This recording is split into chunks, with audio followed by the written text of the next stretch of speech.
L'Évangile de Jean, chapitre 1. Au commencement était la parole, et la parole était avec Dieu, et la parole était Dieu. Elle était au commencement avec Dieu. Toutes choses ont été faites par elle, et rien de ce qui a été fait n'a été fait sans elle. En elle était la vie, et la vie était la lumière des hommes. La lumière luit dans les ténèbres, et les ténèbres ne l'ont point reçue. Il y eut un homme envoyé de Dieu, son nom était Jean. Il vint pour servir de témoin, pour rendre témoignage à la lumière, afin que tous crussent par lui. Il n'était pas la lumière, mais il parut pour rendre témoignage à la lumière. Cette lumière était la véritable lumière, qui en venant dans le monde, éclaire tout homme. Elle était dans le monde, et le monde a été fait par elle, et le monde ne l'a point connue. Elle est venue chez les siens, et les siens ne l'ont point reçue. Mais à tous ceux qui l'ont reçue, à ceux qui croient en son nom, elle a donné le pouvoir de devenir enfants de Dieu, lesquels sont nés, non du sang, ni de la volonté de la chair, ni de la volonté de l'homme, mais de Dieu. Et la parole a été faite chair, et elle a habité parmi nous, pleine de grâce et de vérité. Et nous avons contemplé sa gloire, une gloire comme la gloire du Fils unique, venu du Père. Jean lui a rendu témoignage, et s'est écrié, « C'est celui dont j'ai dit, celui qui vient d'après moi m'a précédé, car il était avant moi. » Et nous avons tous reçu de sa plénitude, et grâce pour grâce, car la loi a été donnée par Moïse, la grâce et la vérité sont venues par Jésus-Christ. Personne n'a jamais vu Dieu. Le Fils unique, qui est dans le sein du Père, est celui qui l'a fait connaître. Voici le témoignage de Jean, lorsque les Juifs envoyèrent de Jérusalem des sacrificateurs et des Lévites, pour lui demander « Toi, qui es-tu » Il déclara, et ne le nia point, il déclara qu'il n'était pas le Christ. Et ils lui demandèrent « Quoi donc? Es-tu Élie » Et il dit « Je ne le suis point. Es-tu le prophète » Et il répondit « Non. » Ils lui dirent alors « Qui es-tu » afin que nous donnions une réponse à ceux qui nous ont envoyés.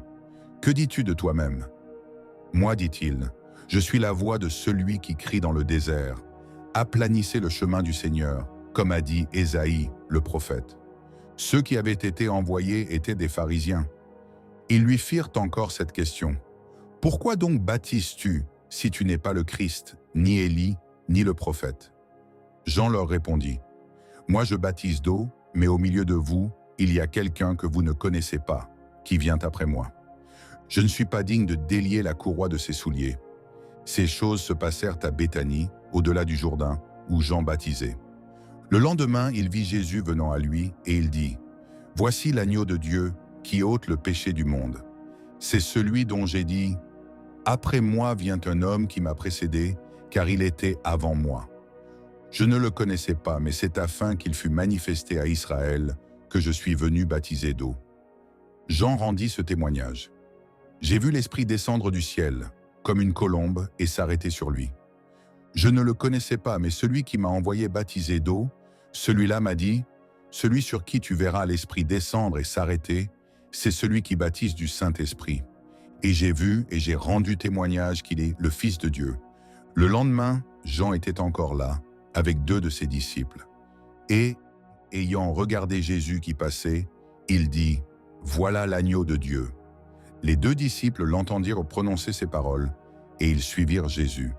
Jésus se retourna, et voyant qu'ils le suivaient, il leur dit, « Que cherchez-vous » Ils lui répondirent, « Rabbi, ce qui signifie maître, où demeures-tu » Venez, leur dit-il, et voyez. Ils allèrent, et ils virent où il demeurait, et ils restèrent auprès de lui ce jour-là. C'était d'environ la 10e heure. André, frère de Simon-Pierre, était l'un des 2 qui avaient entendu les paroles de Jean et qui avait suivi Jésus. Ce fut lui qui rencontra le premier son frère Simon, et il lui dit, « Nous avons trouvé le Messie, ce qui signifie Christ. » Et il le conduisit vers Jésus. Jésus, l'ayant regardé, dit, « Tu es Simon, fils de Jonas, tu seras appelé Céphas, ce qui signifie Pierre. » Le lendemain, Jésus voulut se rendre en Galilée, et il rencontra Philippe. Il lui dit, « Suis-moi. » Philippe était de Bethsaïda, de la ville d'André et de Pierre. Philippe rencontra Nathanaël et lui dit, « Nous avons trouvé celui de qui Moïse a écrit dans la loi et dont les prophètes ont parlé, Jésus de Nazareth, fils de Joseph. Nathanaël lui dit, « Peut-il venir de Nazareth quelque chose de bon ?» Philippe lui répondit, « Viens et vois. » Jésus, voyant venir à lui Nathanaël, dit de lui, « Voici vraiment un Israélite dans lequel il n'y a point de fraude. »« D'où me connais-tu » lui dit Nathanaël. Jésus lui répondit, « Avant que Philippe t'appelât, quand tu étais sous le figuier, je t'ai vu. » Nathanaël répondit et lui dit, « Rabbi, tu es le Fils de Dieu, tu es le roi d'Israël. » Jésus lui répondit, « Parce que je t'ai dit que je t'ai vu sous le figuier, tu crois.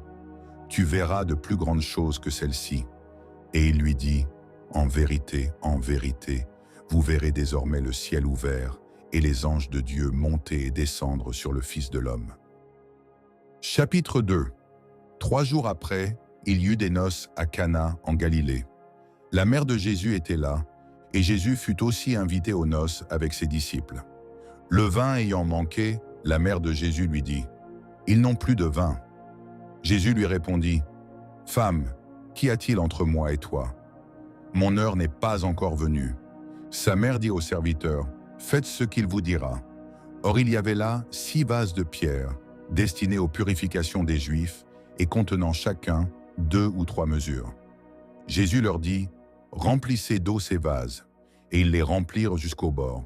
« Puisez maintenant, leur dit-il, et portez-en à l'ordonnateur du repas. » Et ils en portèrent. Quand l'ordonnateur du repas eut goûté l'eau changée en vin, ne sachant d'où venait ce vin, tandis que les serviteurs qui avaient puisé l'eau le savèrent bien, il appela l'époux et lui dit, « Tout homme sert d'abord le bon vin, puis le moins bon après qu'on s'est enivré. Toi, tu as gardé le bon vin jusqu'à présent. » Tel fut à Cana en Galilée le premier des miracles que fit Jésus. Il manifesta sa gloire, et ses disciples crurent en lui. Après cela, il descendit à Capernaum avec sa mère, ses frères et ses disciples, et ils n'y demeurèrent que peu de jours.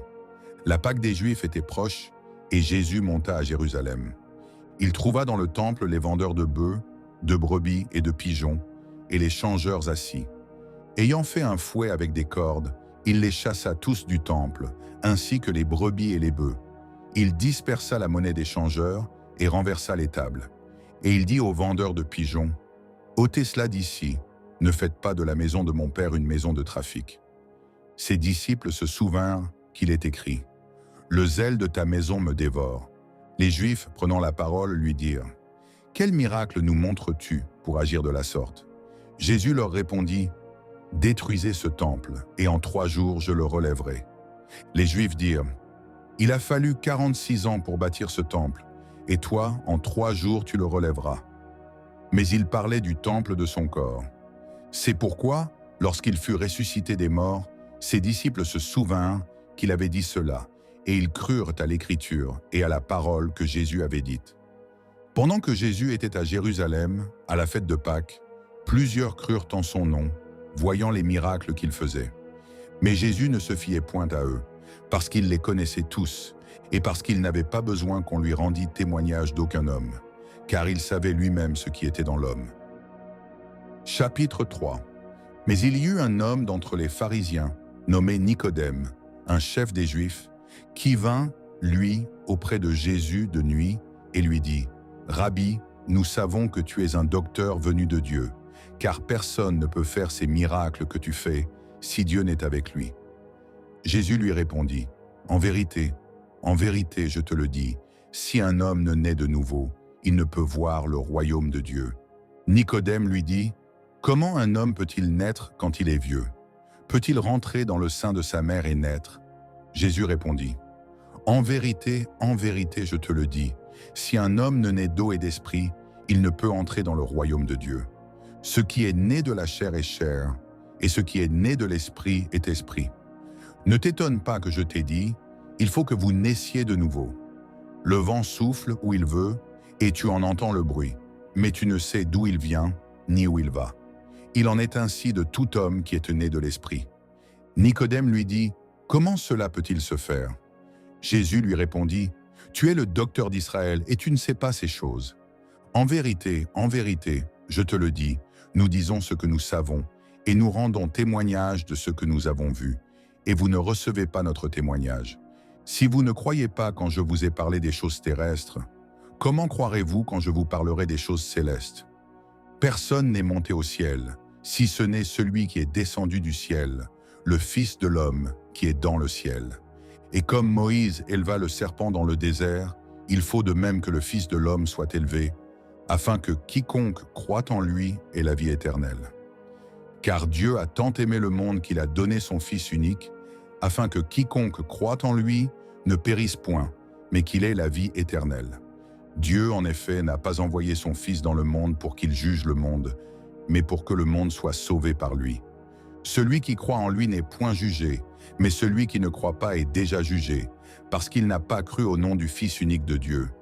Et ce jugement, c'est que, la lumière étant venue dans le monde, les hommes ont préféré les ténèbres à la lumière, parce que leurs œuvres étaient mauvaises.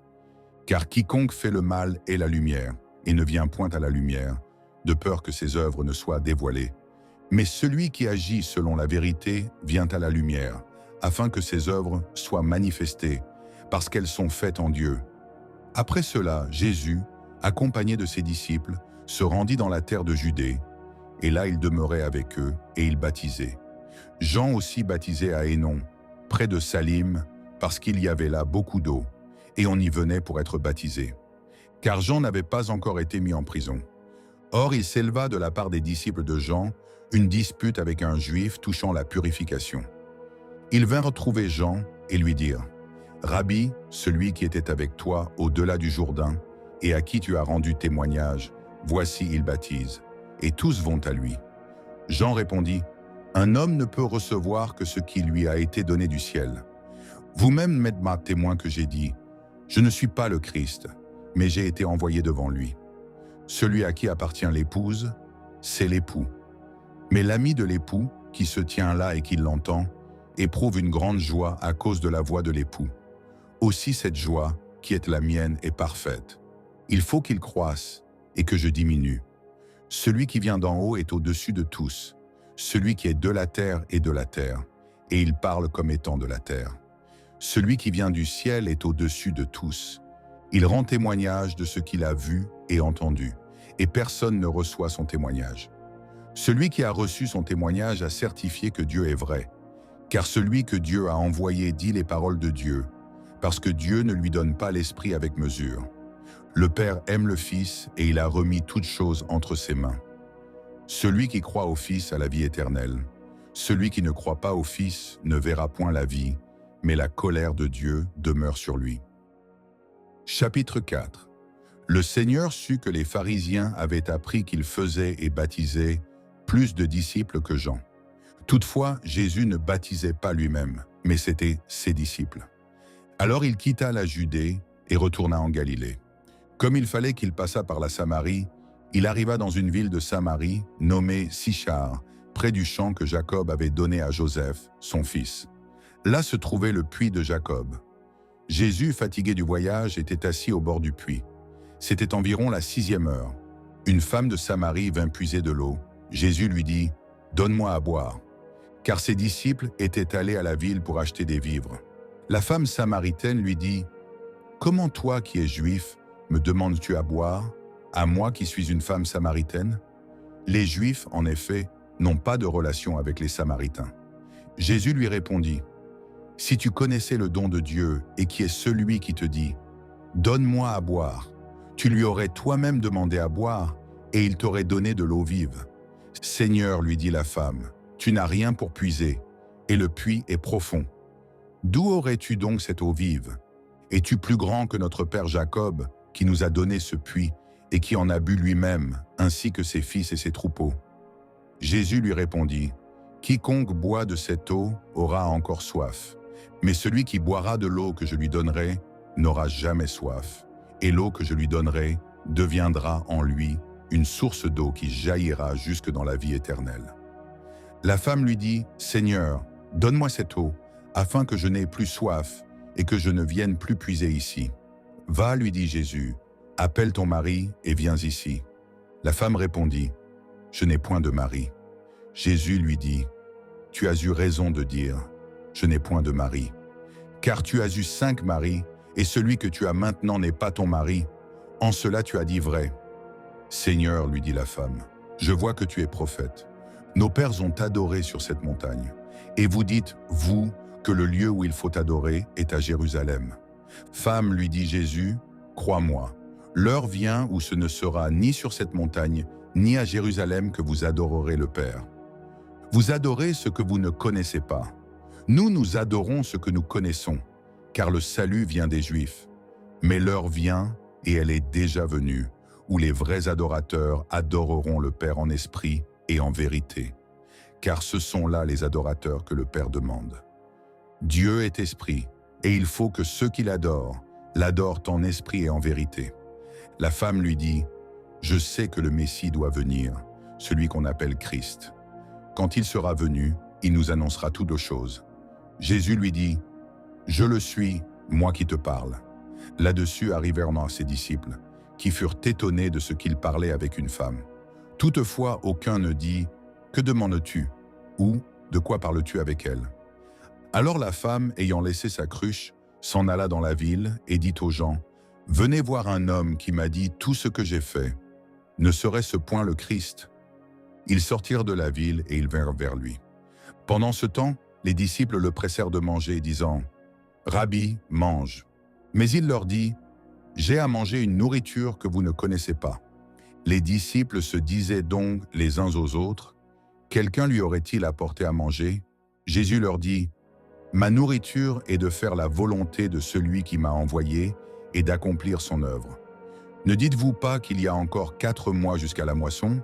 Voici, je vous le dis, levez les yeux et regardez les champs qui déjà blanchissent pour la moisson.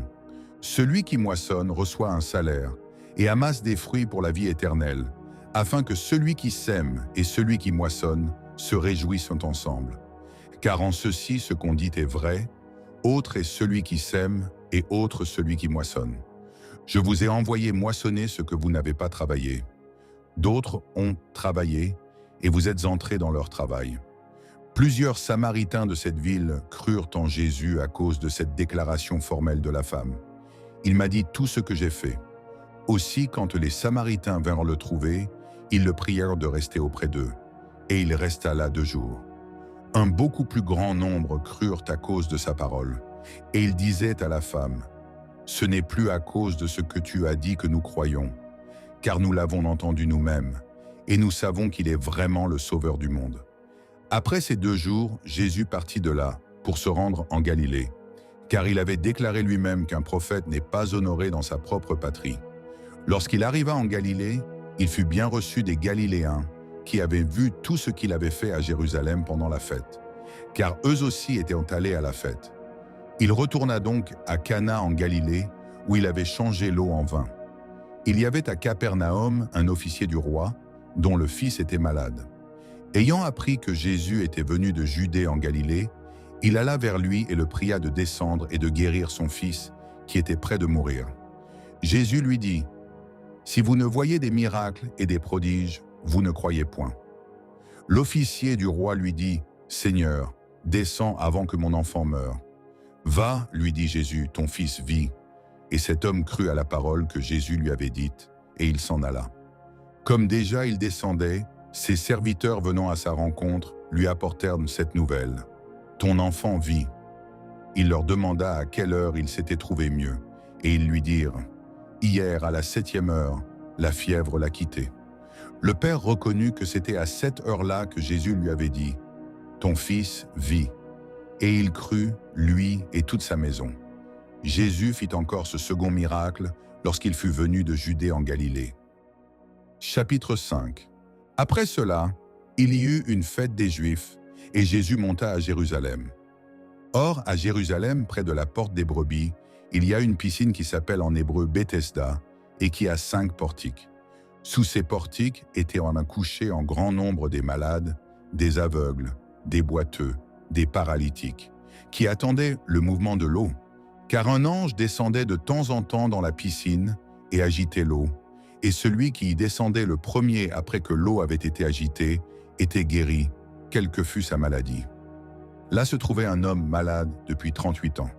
Jésus, l'ayant vu couché, et sachant qu'il était malade depuis longtemps, lui dit « Veux-tu être guéri ?» Le malade lui répondit « Seigneur, je n'ai personne pour me jeter dans la piscine quand l'eau est agitée, et pendant que j'y vais, un autre descend avant moi. » « Lève-toi, lui dit Jésus, prends ton lit et marche. » Aussitôt cet homme fut guéri. Il prit son lit et marcha. C'était un jour de sabbat. Les Juifs dirent donc à celui qui avait été guéri, « C'est le sabbat. Il ne t'est pas permis d'emporter ton lit. » Il leur répondit, « Celui qui m'a guéri m'a dit, « Prends ton lit et marche. » Ils lui demandèrent, « Qui est l'homme qui t'a dit, « Prends ton lit et marche ?» Mais celui qui avait été guéri ne savait pas qui c'était, car Jésus avait disparu de la foule qui était en ce lieu. Depuis, Jésus le trouva dans le temple et lui dit, « Voici, tu as été guéri. Ne pêche plus, de peur qu'il ne t'arrive quelque chose de pire. » Cet homme s'en alla et annonça aux Juifs que c'était Jésus qui l'avait guéri. C'est pourquoi les Juifs poursuivirent Jésus, parce qu'il faisait ces choses le jour du sabbat. Mais Jésus leur répondit, « Mon Père agit jusqu'à présent. Moi aussi j'agis. » À cause de cela, les Juifs cherchaient encore plus à le faire mourir, non seulement parce qu'il violait le sabbat, mais parce qu'il appelait Dieu son propre Père, se faisant lui-même égal à Dieu. Jésus reprit donc la parole et leur dit, « En vérité, je vous le dis, le Fils ne peut rien faire de lui-même. Il ne fait que ce qu'il voit faire au Père. Et tout ce que le Père fait, le Fils aussi le fait pareillement. Car le Père aime le Fils et lui montre tout ce qu'il fait, et il lui montrera des œuvres plus grandes que celles-ci, afin que vous soyez dans l'étonnement. Car comme le Père ressuscite les morts et donne la vie, ainsi le Fils donne la vie à qui il veut.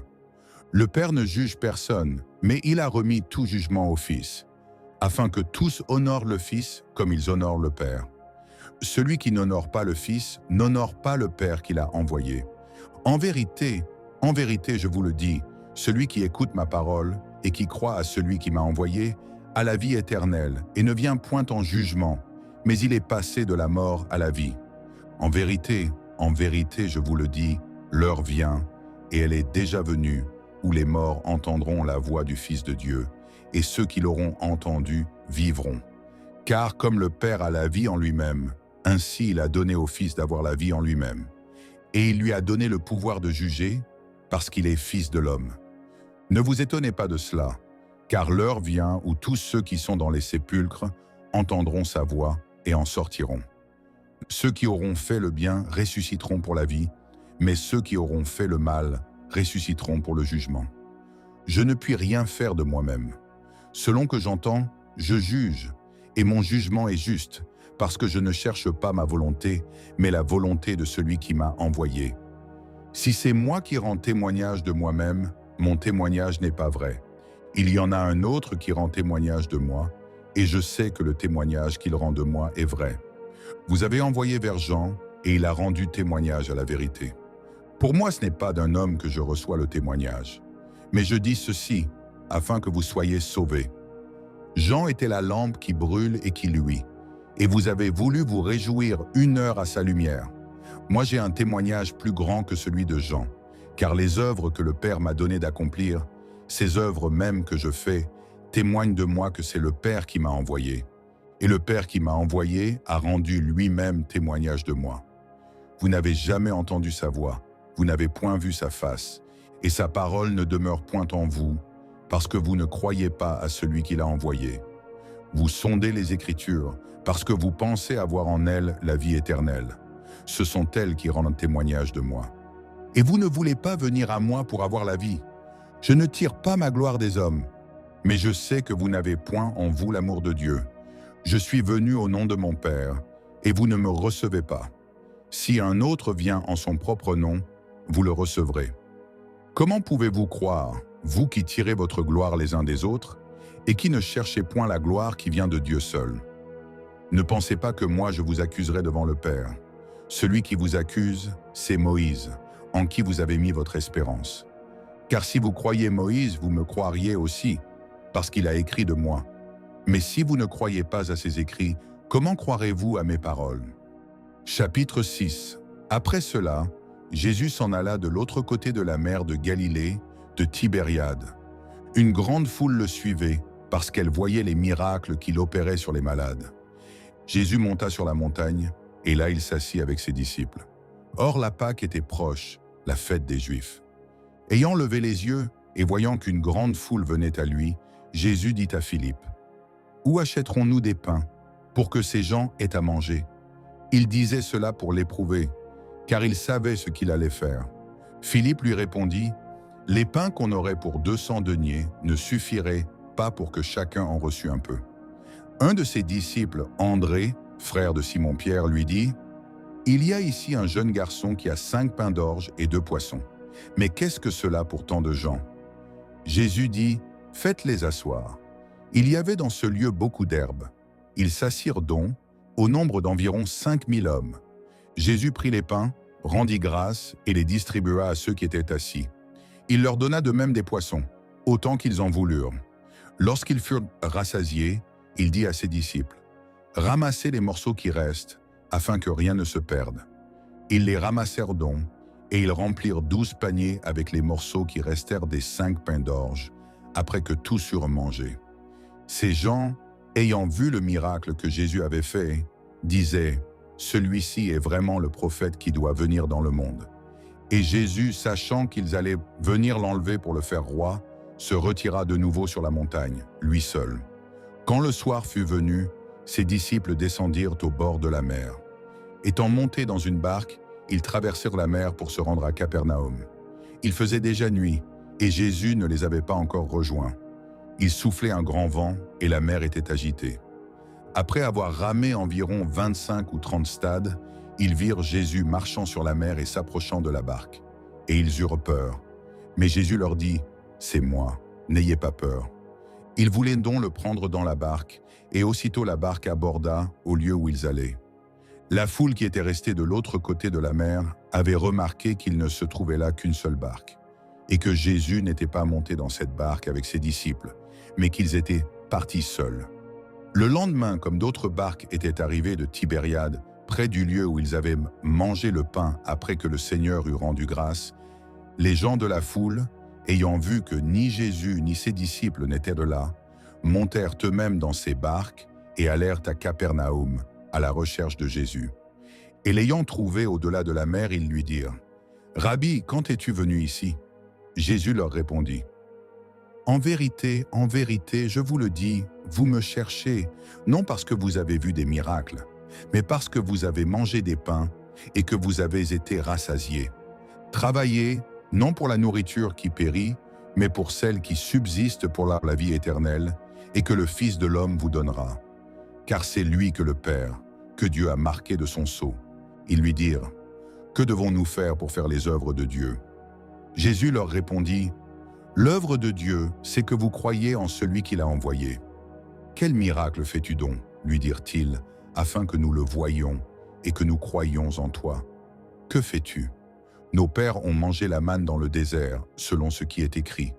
Il leur donna le pain du ciel à manger. » Jésus leur dit, « en vérité, je vous le dis, Moïse ne vous a pas donné le pain du ciel, mais mon Père vous donne le vrai pain du ciel. Car le pain de Dieu, c'est celui qui descend du ciel et qui donne la vie au monde. » Ils lui dirent, « Seigneur, donne-nous toujours ce pain. » Jésus leur dit, « Je suis le pain de vie. Celui qui vient à moi n'aura jamais faim, et celui qui croit en moi n'aura jamais soif. Mais je vous l'ai dit, vous m'avez vu, et vous ne croyez point. Tous ceux que le Père me donne viendront à moi, et je ne mettrai pas dehors celui qui vient à moi. Car je suis descendu du ciel pour faire, non ma volonté, mais la volonté de celui qui m'a envoyé. Or la volonté de celui qui m'a envoyé, c'est que je ne perde rien de tout ce qu'il m'a donné, mais que je le ressuscite au dernier jour. La volonté de mon Père, c'est que quiconque voit le Fils et croit en lui ait la vie éternelle, et je le ressusciterai au dernier jour. » Les Juifs murmuraient à son sujet, parce qu'il avait dit, « Je suis le pain qui est descendu du ciel. » Et ils disaient, « N'est-ce pas là Jésus, le fils de Joseph, celui dont nous connaissons le Père et la Mère? Comment donc, dit-il, je suis descendu du ciel ?» Jésus leur répondit, « Ne murmurez pas entre vous. Nul ne peut venir à moi si le Père qui m'a envoyé ne l'attire, et je le ressusciterai au dernier jour. Il est écrit dans les prophètes, Ils seront tous enseignés de Dieu. Ainsi quiconque a entendu le Père et a reçu son enseignement vient à moi. C'est que nul n'a vu le Père, sinon celui qui vient de Dieu. Celui-là a vu le Père. En vérité, je vous le dis, celui qui croit en moi a la vie éternelle. Je suis le pain de vie. Vos pères ont mangé la manne dans le désert, et ils sont morts. C'est ici le pain qui descend du ciel, afin que celui qui en mange ne meure point. Je suis le pain vivant qui est descendu du ciel. Si quelqu'un mange de ce pain, il vivra éternellement. Et le pain que je donnerai, c'est ma chair, que je donnerai pour la vie du monde. Là-dessus, les Juifs disputaient entre eux, disant « Comment peut-il nous donner sa chair à manger ?» Jésus leur dit « en vérité, je vous le dis, si vous ne mangez la chair du Fils de l'homme, et si vous ne buvez son sang, vous n'avez point la vie en vous-même. Celui qui mange ma chair et qui boit mon sang a la vie éternelle, et je le ressusciterai au dernier jour. Car ma chair est vraiment une nourriture, et mon sang est vraiment un breuvage. Celui qui mange ma chair et qui boit mon sang demeure en moi, et je demeure en lui. Comme le Père qui est vivant m'a envoyé, et que je vis par le Père, ainsi celui qui me mange vivra par moi. C'est ici le pain qui est descendu du ciel. Il n'en est pas comme de vos pères qui ont mangé la manne et qui sont morts. Celui qui mange ce pain vivra éternellement. » Jésus dit ces choses dans la synagogue, enseignant à Capernaum. Plusieurs de ses disciples, après l'avoir entendu dire « Cette parole est dure, qui peut l'écouter ?» Jésus, sachant en lui-même que ses disciples murmuraient à ce sujet, leur dit « Cela vous scandalise-t-il ? Et si vous voyez le Fils de l'homme monter où il était auparavant? C'est l'esprit qui vivifie, la chair ne sert de rien. Les paroles que je vous ai dites sont esprit et vie. Mais il en est parmi vous quelques-uns qui ne croient point. Car Jésus savait dès le commencement qui étaient ceux qui ne croyaient point, et qui était celui qui le livrerait. Et il ajouta, « C'est pourquoi je vous ai dit que nul ne peut venir à moi, si cela ne lui a été donné par le Père. » Dès ce moment, plusieurs de ses disciples se retirèrent, et ils n'allaient plus avec lui. Jésus donc dit aux 12, « Et vous, ne voulez-vous pas aussi vous en aller ?» Simon-Pierre lui répondit, « Seigneur, à qui irions-nous? Tu as les paroles de la vie éternelle. Et nous avons cru, et nous avons connu que tu es le Christ, le Saint de Dieu. » Jésus leur répondit, « N'est-ce pas moi qui vous ai choisis, vous les 12? Et l'un de vous est un démon. » Il parlait de Judas Iscario, fils de Simon, car c'était lui qui devait le livrer, lui, l'un des 12. Chapitre 7. Après cela, Jésus parcourait la Galilée, car il ne voulait pas séjourner en Judée, parce que les Juifs cherchaient à le faire mourir. Or, la fête des Juifs, la fête des tabernacles, était proche. Et ses frères lui dirent, « Pars d'ici et va en Judée, afin que tes disciples voient aussi les œuvres que tu fais. Personne n'agit en secret lorsqu'il désire paraître. Si tu fais ces choses, montre-toi toi-même au monde. » Car ses frères non plus ne croyaient pas en lui. Jésus leur dit, « Mon temps n'est pas encore venu, mais votre temps est toujours prêt. Le monde ne peut vous haïr. Moi, il me hait, parce que je rends de lui le témoignage que ses œuvres sont mauvaises. Montez-vous à cette fête. Pour moi, je n'y monte point, parce que mon temps n'est pas encore accompli. » Après leur avoir dit cela, il resta en Galilée. Lorsque ses frères furent montés à la fête, il y monta aussi lui-même, non publiquement, mais comme en secret. Les Juifs le cherchaient pendant la fête et disaient, « Où est-il » Il y avait dans la foule grande rumeur à son sujet. Les uns disaient, « C'est un homme de bien ». D'autres disaient, « Non, il égare la multitude ». Personne, toutefois, ne parlait librement de lui par crainte des Juifs. Vers le milieu de la fête, Jésus monta au temple, et il enseignait. Les Juifs s'étonnaient, disant, « Comment connaît-il les Écritures, lui qui n'a point étudié ?» Jésus leur répondit, « Ma doctrine n'est pas de moi, mais de celui qui m'a envoyé. Si quelqu'un veut faire sa volonté, il connaîtra si ma doctrine est de Dieu, ou si je parle de mon chef. Celui qui parle de son chef cherche sa propre gloire, mais celui qui cherche la gloire de celui qui l'a envoyé, celui-là est vrai, et il n'y a point d'injustice en lui. Moïse ne vous a-t-il pas donné la loi? et nul de vous n'observe la loi. Pourquoi cherchez-vous à me faire mourir » La foule répondit, « Tu as un démon. Qui est-ce qui cherche à te faire mourir » Jésus leur répondit, « J'ai fait une œuvre, et vous en êtes tous étonnés. Moïse vous a donné la circoncision. Non qu'elle vienne de Moïse, car elle vient des patriarches. Et vous circoncisez un homme le jour du sabbat. Si un homme reçoit la circoncision le jour du sabbat, afin que la loi de Moïse ne soit pas violée, pourquoi vous irritez-vous contre moi de ce que j'ai guéri un homme tout entier le jour du sabbat? Ne jugez pas selon l'apparence, mais jugez selon la justice. » Quelques habitants de Jérusalem disaient, « N'est-ce pas là celui qu'ils cherchent à faire mourir? Et voici, il parle librement, et ils ne lui disent rien. Est-ce que vraiment les chefs auraient reconnu qu'il est le Christ? Cependant, celui-ci, nous savons d'où il est, mais le Christ, quand il viendra, personne ne saura d'où il est. » Et Jésus, enseignant dans le temple, s'écria, « Vous me connaissez, et vous savez d'où je suis. Je ne suis pas venu de moi-même, mais celui qui m'a envoyé est vrai, et vous ne le connaissez pas. Moi je le connais, car je viens de lui, et c'est lui qui m'a envoyé. » Ils cherchèrent donc à se saisir de lui, et personne ne mit la main sur lui, parce que son heure n'était pas encore venue. Plusieurs parmi la foule crurent en lui, et ils disaient, « Le Christ, quand il viendra, fera-t-il plus de miracles que n'en a fait celui-ci » Les pharisiens entendirent la foule murmurant de lui ces choses. Alors les principaux sacrificateurs et les pharisiens envoyèrent des huissiers pour le saisir. Jésus dit, « Je suis encore avec vous pour un peu de temps, puis je m'en vais vers celui qui m'a envoyé. Vous me chercherez et vous ne me trouverez pas, et vous ne pouvez venir où je serai. » Sur quoi les Juifs dirent entre eux, « Où ira-t-il que nous ne le trouvions pas? Ira-t-il parmi ceux qui sont dispersés chez les Grecs et enseignera-t-il les Grecs? Que signifie cette parole qu'il a dite?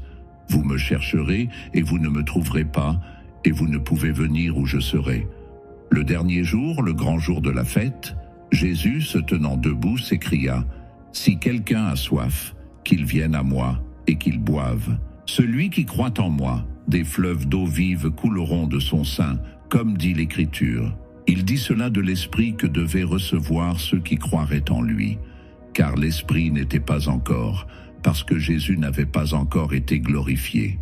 Des gens de la foule, ayant entendu ces paroles, disaient, « Celui-ci est vraiment le prophète. » D'autres disaient, « C'est le Christ. » Et d'autres disaient, « Est-ce bien de la Galilée que doit venir le Christ?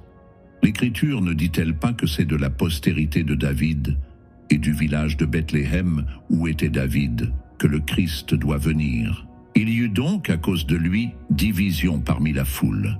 Quelques-uns d'entre eux voulaient le saisir, mais personne ne mit la main sur lui.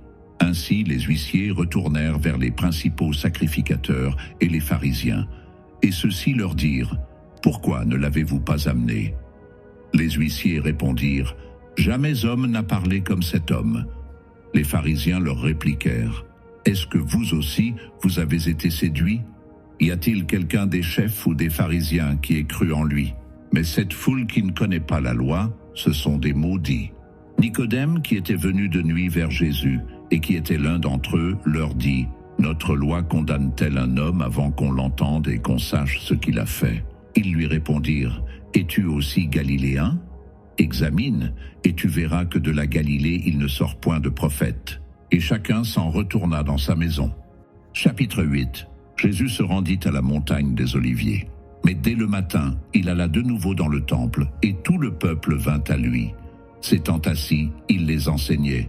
Alors les scribes et les pharisiens amenèrent une femme surprise en adultère, et la plaçant au milieu du peuple, ils dirent à Jésus, « Maître, cette femme a été surprise en flagrant délit d'adultère. Moïse, dans la loi, nous a ordonné de lapider de telles femmes. Toi donc, que dis-tu » Il disait cela pour l'éprouver, afin de pouvoir l'accuser. Mais Jésus, s'étant baissé, écrivait avec le doigt sur la terre. Comme il continuait à l'interroger, il se releva et leur dit, « Que celui de vous qui est sans péché jette le premier la pierre contre elle. » Et s'étant de nouveau baissé, il écrivait sur la terre. Quand ils entendirent cela, accusés par leur conscience, ils se retirèrent un à un, depuis les plus âgés jusqu'au dernier. Et Jésus resta seul avec la femme qui était là au milieu.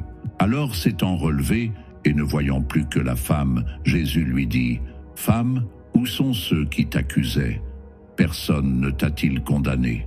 Elle répondit, « Non, Seigneur. » Et Jésus lui dit, « Je ne te condamne pas non plus. Va et ne pêche plus. » Jésus leur parla de nouveau et dit, « Je suis la lumière du monde.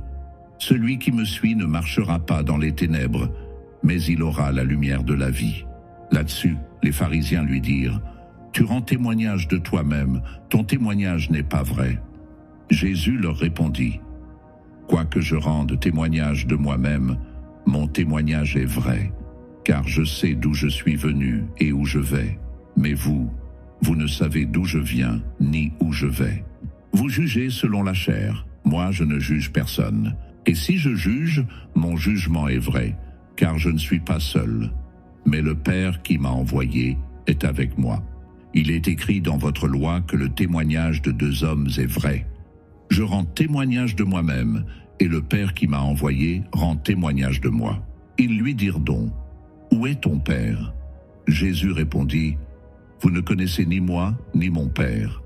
Si vous me connaissiez, vous connaîtriez aussi mon Père. » Jésus dit ces paroles, enseignant dans le temple, au lieu où était le trésor, et personne ne le saisit, parce que son heure n'était pas encore venue. Jésus leur dit encore, « Je m'en vais, et vous me chercherez, et vous mourrez dans votre péché. Vous ne pouvez venir où je vais. » Sur quoi les Juifs dirent, « Se tuera-t-il lui-même, puisqu'il dit, vous ne pouvez venir où je vais. » Et il leur dit, « Vous êtes d'en bas, moi, je suis d'en haut. Vous êtes de ce monde, moi, je ne suis pas de ce monde. C'est pourquoi je vous ai dit que vous mourrez dans vos péchés, car si vous ne croyez pas ce que je suis, vous mourrez dans vos péchés. Qui es-tu » lui dirent-ils. Jésus leur répondit, « Ce que je vous dis dès le commencement. J'ai beaucoup de choses à dire de vous et à juger en vous. Mais celui qui m'a envoyé est vrai, et ce que j'ai entendu de lui, je le dis au monde. » Ils ne comprirent point qu'il leur parlait du Père. Jésus donc leur dit, « Quand vous aurez élevé le Fils de l'homme, alors vous connaîtrez ce que je suis, et que je ne fais rien de moi-même, mais que je parle selon ce que le Père m'a enseigné. Celui qui m'a envoyé est avec moi. Il ne m'a pas laissé seul, parce que je fais toujours ce qui lui est agréable. » Comme Jésus parlait ainsi, plusieurs crurent en lui. Et il dit aux Juifs qui avaient cru en lui, « Si vous demeurez dans ma parole, vous êtes vraiment mes disciples. Vous connaîtrez la vérité, et la vérité vous affranchira. » Ils lui répondirent, « Nous sommes la postérité d'Abraham, et nous ne fûmes jamais esclaves de personne. Comment dis-tu, vous deviendrez libres ? » En vérité, je vous le dis, leur répliqua Jésus, quiconque se livre au péché est esclave du péché. Or l'esclave ne demeure pas toujours dans la maison, le Fils y demeure toujours. Si donc le Fils vous affranchit, vous serez réellement libres. Je sais que vous êtes la postérité d'Abraham, mais vous cherchez à me faire mourir, parce que ma parole ne pénètre pas en vous. Je dis ce que j'ai vu chez mon Père, et vous, vous faites ce que vous avez entendu de la part de votre Père. » Ils lui répondirent, « Notre Père, c'est Abraham. » Jésus leur dit, « Si vous étiez enfants d'Abraham, vous feriez les œuvres d'Abraham. Mais maintenant vous cherchez à me faire mourir, moi qui vous ai dit la vérité que j'ai entendue de Dieu. Cela, Abraham ne l'a point fait. Vous faites les œuvres de votre Père. » Ils lui dirent, « Nous ne sommes pas des enfants illégitimes, nous avons un seul Père, Dieu. » Jésus leur dit, « Si Dieu était votre Père, vous m'aimeriez, car c'est de Dieu que je suis sorti et que je viens. Je ne suis pas venu de moi-même, mais c'est lui qui m'a envoyé. Pourquoi ne comprenez-vous pas mon langage? Parce que vous ne pouvez écouter ma parole. Vous avez pour père le diable, et vous voulez accomplir les désirs de votre père. Il a été meurtrier dès le commencement, et il ne se tient pas dans la vérité, parce qu'il n'y a pas de vérité en lui. Lorsqu'il profère le mensonge, il parle de son propre fond, car il est menteur et le père du mensonge. Et moi, parce que je dis la vérité, vous ne me croyez pas. Qui de vous me convaincra de péché? Si je dis la vérité, pourquoi ne me croyez-vous pas? Celui qui est de Dieu écoute les paroles de Dieu. Vous n'écoutez pas, parce que vous n'êtes pas de Dieu. Les Juifs lui répondirent, n'avons-nous pas raison de dire que tu es un Samaritain et que tu as un démon? Jésus répliqua, je n'ai point de démon, mais j'honore mon Père, et vous m'outragez. Je ne cherche point ma gloire, il en est un qui la cherche et qui juge. En vérité, je vous le dis, si quelqu'un garde ma parole, il ne verra jamais la mort. Maintenant, lui dirent les Juifs, nous connaissons que tu as un démon. Abraham est mort, les prophètes aussi, et tu dis, si quelqu'un garde ma parole, il ne verra jamais la mort. Es-tu plus grand que notre père Abraham qui est mort? Les prophètes aussi sont morts. Qui prétends-tu être? Jésus répondit, si je me glorifie moi-même, ma gloire n'est rien. C'est mon Père qui me glorifie, lui que vous dites être votre Dieu, et que vous ne connaissez pas. Pour moi, je le connais, et si je disais que je ne le connais pas, je serais semblable à vous, un menteur. Mais je le connais, et je garde sa parole. Abraham, votre père, a tressailli de joie de ce qu'il verrait mon jour. Il l'a vu, et il s'est réjoui. Les Juifs lui dirent, tu n'as pas encore 50 ans, et tu as vu Abraham. Jésus leur dit, en vérité, je vous le dis, avant qu'Abraham fût, je suis. Là-dessus, ils prirent des pierres pour les jeter contre lui. Mais Jésus se cacha, et il sortit du temple. Chapitre 9. Jésus vit en passant un homme aveugle de naissance. Ses disciples lui firent cette question, Rabbi, qui a péché, cet homme ou ses parents, pour qu'il soit né aveugle? Jésus répondit, ce n'est pas que lui ou ses parents aient péché, mais c'est afin que les œuvres de Dieu soient manifestées en lui. Il faut que je fasse, tandis qu'il est jour, les œuvres de celui qui m'a envoyé. La nuit vient, où personne ne peut travailler. Pendant que je suis dans le monde, je suis la lumière du monde. Après avoir dit cela, il cracha à terre et fit de la boue avec sa salive. Puis il appliqua cette boue sur les yeux de l'aveugle et lui dit, va et lave-toi au réservoir de Siloé, nom qui signifie envoyé. Il y alla, se lava et s'en retourna voyant clair. Ses voisins et ceux qui auparavant l'avaient connu comme un mendiant disaient, n'est-ce pas là celui qui se tenait assis et qui mendiait? Les uns disaient, c'est lui. D'autres disaient, non, mais il lui ressemble. Et lui-même disait, c'est moi. Ils lui dirent donc, comment tes yeux ont-ils été ouverts? Il répondit, l'homme qu'on appelle Jésus a fait de la boue, a oint mes yeux, et m'a dit, va au réservoir de Siloé et lave-toi. J'y suis allé, je me suis lavé, et j'ai recouvré la vue. Ils lui dirent, où est cet homme? Il répondit, je ne sais. Ils menèrent vers les pharisiens celui qui avait été aveugle. Or, c'était un jour de sabbat que Jésus avait fait de la boue et lui avait ouvert les yeux. De nouveau, les pharisiens aussi lui demandèrent comment il avait recouvré la vue. Et il leur dit, il a appliqué de la boue sur mes yeux. Je me suis lavé et je vois. Sur quoi quelques-uns des pharisiens dirent, cet homme ne vient pas de Dieu, car il n'observe pas le sabbat. D'autres dirent, comment un homme pécheur peut-il faire de tels miracles? Et il y eut division parmi eux. Ils dirent encore à l'aveugle, toi, que dis-tu de lui sur ce qu'il t'a ouvert les yeux? Il répondit, c'est un prophète. Les Juifs ne crurent point qu'il eût été aveugle et qu'il eût recouvré la vue, jusqu'à ce qu'ils eussent fait venir ses parents. Et ils les interrogèrent, disant, est-ce là votre fils que vous dites être né aveugle? Comment donc voit-il maintenant? Ses parents répondirent, nous savons que c'est notre fils et qu'il est né aveugle. Mais comment il voit maintenant ou qui lui a ouvert les yeux, c'est ce que nous ne savons. Interrogez-le lui-même, il a de l'âge, il parlera de ce qui le concerne. Ses parents dirent cela parce qu'ils craignaient les Juifs, car les Juifs étaient déjà convenus que, si quelqu'un reconnaissait Jésus pour le Christ, il serait exclu de la synagogue. C'est pourquoi ses parents dirent, il a de l'âge, interrogez-le lui-même. les pharisiens appelèrent une seconde fois l'homme qui avait été aveugle, et ils lui dirent « Donne gloire à Dieu, nous savons que cet homme est un pécheur. » Il répondit « S'il est un pécheur, je ne sais. Je sais une chose, c'est que j'étais aveugle et que maintenant je vois. » Ils lui dirent « Que t'a-t-il fait? Comment t'a-t-il ouvert les yeux ?» Il leur répondit « Je vous l'ai déjà dit et vous n'avez pas écouté. Pourquoi voulez-vous l'entendre encore? Voulez-vous aussi devenir ses disciples ?» Ils l'injurièrent et dirent « C'est toi qui es son disciple. Nous sommes disciples de Moïse.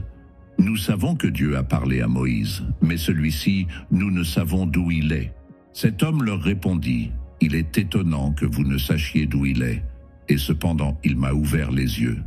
Nous savons que Dieu n'exauce point les pécheurs, mais si quelqu'un l'honore et fait sa volonté, c'est celui-là qui l'exauce. Jamais on n'a entendu dire que quelqu'un ait ouvert les yeux d'un aveugle-né. Si cet homme ne venait pas de Dieu, il ne pourrait rien faire. » Ils lui répondirent « Tu es né tout entier dans le péché et tu nous enseignes. » Et ils le chassèrent. Jésus apprit qu'ils l'avaient chassé, et l'ayant rencontré, il lui dit « Crois-tu au Fils de Dieu ?» Il répondit « Et qui est-il, Seigneur, afin que je croie en lui ?» Tu l'as vu, lui dit Jésus, et celui qui te parle, c'est lui. Et il dit « Je crois, Seigneur. » Et il se prosterna devant lui. Puis Jésus dit « Je suis venu dans ce monde pour un jugement, pour que ceux qui ne voient point voient, et que ceux qui voient deviennent aveugles. » Quelques pharisiens qui étaient avec lui, ayant entendu ces paroles, lui dirent « Nous aussi sommes-nous aveugles ?» Jésus leur répondit « Si vous étiez aveugles, vous n'auriez pas de péché. Mais maintenant vous dites « Nous voyons ». C'est pour cela que votre péché subsiste. Chapitre 10. En vérité, je vous le dis, celui qui n'entre pas par la porte dans la bergerie, mais qui y monte par ailleurs, est un voleur et un brigand. Mais celui qui entre par la porte est le berger des brebis. Le portier lui ouvre, et les brebis entendent sa voix. Il appelle par leur nom les brebis qui lui appartiennent, et il les conduit dehors. Lorsqu'il a fait sortir toutes ses propres brebis, il marche devant elles, et les brebis le suivent, parce qu'elles connaissent sa voix. Elles ne suivront point un étranger, mais elles fuiront loin de lui, parce qu'elles ne connaissent pas la voix des étrangers. Jésus leur dit cette parabole, mais ils ne comprirent pas de quoi il leur parlait. Jésus leur dit encore, « En vérité, je vous le dis, je suis la porte des brebis. Tous ceux qui sont venus avant moi sont des voleurs et des brigands, mais les brebis ne les ont point écoutés. Je suis la porte. Si quelqu'un entre par moi, il sera sauvé. Il entrera et il sortira, et il trouvera des pâturages. Le voleur ne vient que pour dérober, égorger et détruire. Moi, je suis venu afin que les brebis aient la vie et qu'elles soient dans l'abondance. Je suis le bon berger. Le bon berger donne sa vie pour ses brebis. Mais le mercenaire, qui n'est pas le berger et à qui n'appartiennent pas les brebis, voit venir le loup, abandonne les brebis et prend la fuite. Et le loup les ravit et les disperse. Le mercenaire s'enfuit parce qu'il est mercenaire et qu'il ne se met point en peine des brebis. Je suis le bon berger. Je connais mes brebis, et elles me connaissent, comme le Père me connaît, et comme je connais le Père, et je donne ma vie pour mes brebis. J'ai encore d'autres brebis qui ne sont pas de cette bergerie. Celles-là, il faut que je les amène. Elles entendront ma voix, et il y aura un seul troupeau, un seul berger. Le Père m'aime, parce que je donne ma vie, afin de la reprendre. Personne ne me l'ôte, mais je la donne de moi-même. J'ai le pouvoir de la donner, et j'ai le pouvoir de la reprendre. Tel est l'ordre que j'ai reçu de mon Père. » Il y eut de nouveau, à cause de ces paroles, division parmi les Juifs. Plusieurs d'entre eux disaient « Il a un démon, il est fou. Pourquoi l'écoutez-vous » D'autres disaient « Ce ne sont pas les paroles d'un démoniaque. Un démon peut-il ouvrir les yeux des aveugles » On célébrait à Jérusalem la fête de la dédicace. C'était l'hiver. Et Jésus se promenait dans le temple sous le portique de Salomon. Les Juifs l'entourèrent et lui dirent « Jusqu'à quand tiendras-tu notre esprit en suspens? Si tu es le Christ, dis-le-nous franchement. » Jésus leur répondit, « Je vous l'ai dit, et vous ne croyez pas. Les œuvres que je fais au nom de mon Père rendent témoignage de moi. Mais vous ne croyez pas, parce que vous n'êtes pas de mes brebis. Mes brebis entendent ma voix. Je les connais, et elles me suivent. Je leur donne la vie éternelle, et elles ne périront jamais, et personne ne les ravira de ma main. Mon Père, qui me les a donnés, est plus grand que tous, et personne ne peut les ravir de la main de mon Père. Moi et le Père, nous sommes un. » Alors les Juifs prirent de nouveau des pierres pour le lapider. Jésus leur dit, « Je vous ai fait voir plusieurs bonnes œuvres venant de mon Père, pour laquelle me lapidez-vous » Les Juifs lui répondirent, « Ce n'est point pour une bonne œuvre que nous te lapidons, mais pour un blasphème, et parce que toi, qui es un homme, tu te fais Dieu. » Jésus leur répondit, « N'est-il pas écrit dans votre loi, j'ai dit, vous êtes des dieux ?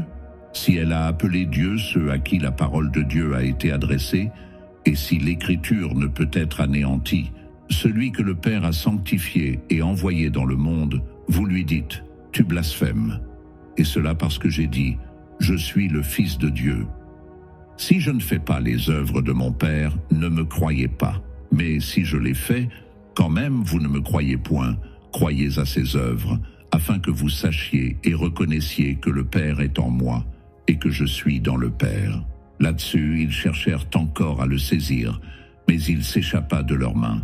Jésus s'en alla de nouveau au-delà du Jourdain, dans le lieu où Jean avait d'abord baptisé, et il y demeura. Beaucoup de gens vinrent à lui, et ils disaient, « Jean n'a fait aucun miracle, mais tout ce que Jean a dit de cet homme était vrai. » Et, dans ce lieu-là, plusieurs crurent en lui. Chapitre 11. Il y avait un homme malade, Lazare, de Béthanie, village de Marie et de Marthe, sa sœur. C'était cette Marie qui oignit de parfum le Seigneur et qui lui essuya les pieds avec ses cheveux, et c'était son frère Lazare qui était malade. Les sœurs envoyèrent dire à Jésus, « Seigneur, voici, celui que tu aimes est malade. » Après avoir entendu cela, Jésus dit, « Cette maladie n'est point à la mort, mais elle est pour la gloire de Dieu, afin que le Fils de Dieu soit glorifié par elle. » Or Jésus aimait Marthe et sa sœur et Lazare. Lors donc qu'il eut appris que Lazare était malade, il resta 2 jours encore dans le lieu où il était. Et il dit ensuite aux disciples, « Retournons en Judée. » Les disciples lui dirent, « Rabbi, les Juifs tout récemment cherchaient à te lapider, et tu retournes en Judée. » Jésus répondit, « N'y a-t-il pas 12 heures au jour ? Si quelqu'un marche pendant le jour, il ne bronche point, parce qu'il voit la lumière de ce monde. Mais si quelqu'un marche pendant la nuit, il bronche, parce que la lumière n'est pas en lui. » Après ces paroles, il leur dit, « Lazare, notre ami, dort, mais je vais le réveiller. » Les disciples lui dirent, « Seigneur, s'il dort, il sera guéri. » Jésus avait parlé de sa mort, mais ils crurent qu'il parlait de l'assoupissement du sommeil. Alors Jésus leur dit ouvertement, « Lazare est mort, et à cause de vous, afin que vous croyiez, je me réjouis de ce que je n'étais pas là. Mais allons vers lui. » Sur quoi Thomas, appelé Didyme, dit aux autres disciples, « Allons aussi afin de mourir avec lui. » Jésus, étant arrivé, trouva que Lazare était déjà depuis 4 jours dans le sépulcre. Et comme Béthanie était près de Jérusalem, à 15 stades environ, beaucoup de Juifs étaient venus vers Marthe et Marie pour les consoler de la mort de leur frère. Lorsque Marthe apprit que Jésus arrivait, elle alla au-devant de lui, tandis que Marie se tenait assise à la maison. Marthe dit à Jésus, « Seigneur, si tu eusses été ici, mon frère ne serait pas mort. Mais maintenant même, je sais que tout ce que tu demanderas à Dieu, Dieu te l'accordera. » Jésus lui dit, « Ton frère ressuscitera. » « Je sais, lui répondit Marthe, qu'il ressuscitera à la résurrection au dernier jour. » Jésus lui dit, « Je suis la résurrection et la vie. Celui qui croit en moi vivra, quand même il serait mort. Et quiconque vit et croit en moi ne mourra jamais. Crois-tu cela ?» Elle lui dit, « Oui, Seigneur, je crois que tu es le Christ, le Fils de Dieu, qui devait venir dans le monde. » Ayant ainsi parlé, elle s'en alla. Puis, elle appela secrètement Marie, sa sœur, et lui dit, « Le Maître est ici, et il te demande. » Dès que Marie eut entendu, elle se leva promptement et alla vers lui. Car Jésus n'était pas encore entré dans le village, mais il était dans le lieu où Marthe l'avait rencontré. Les Juifs qui étaient avec Marie dans la maison et qui la consolaient, l'ayant vue se lever promptement et sortir, la suivirent, disant « Elle va au sépulcre pour y pleurer ». Lorsque Marie fut arrivée là où était Jésus et qu'elle le vit, elle tomba à ses pieds et lui dit « Seigneur, si tu eusses été ici, mon frère ne serait pas mort. » Jésus, la voyant pleurer, elle et les Juifs qui étaient venus avec elle, frémit en son esprit et fut tout ému.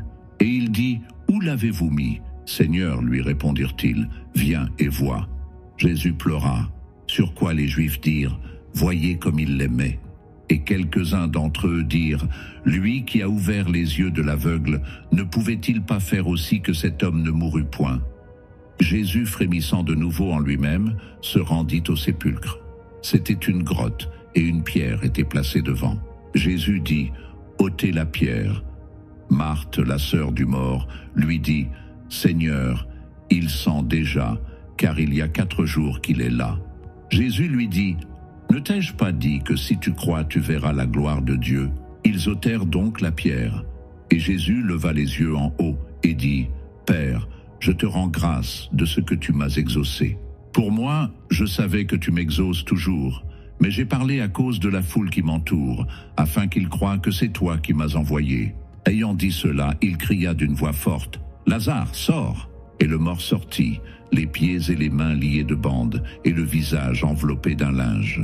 Jésus leur dit « Déliez-le et laissez-le aller. » Plusieurs des Juifs qui étaient venus vers Marie et qui virent ce que fit Jésus, crurent en lui.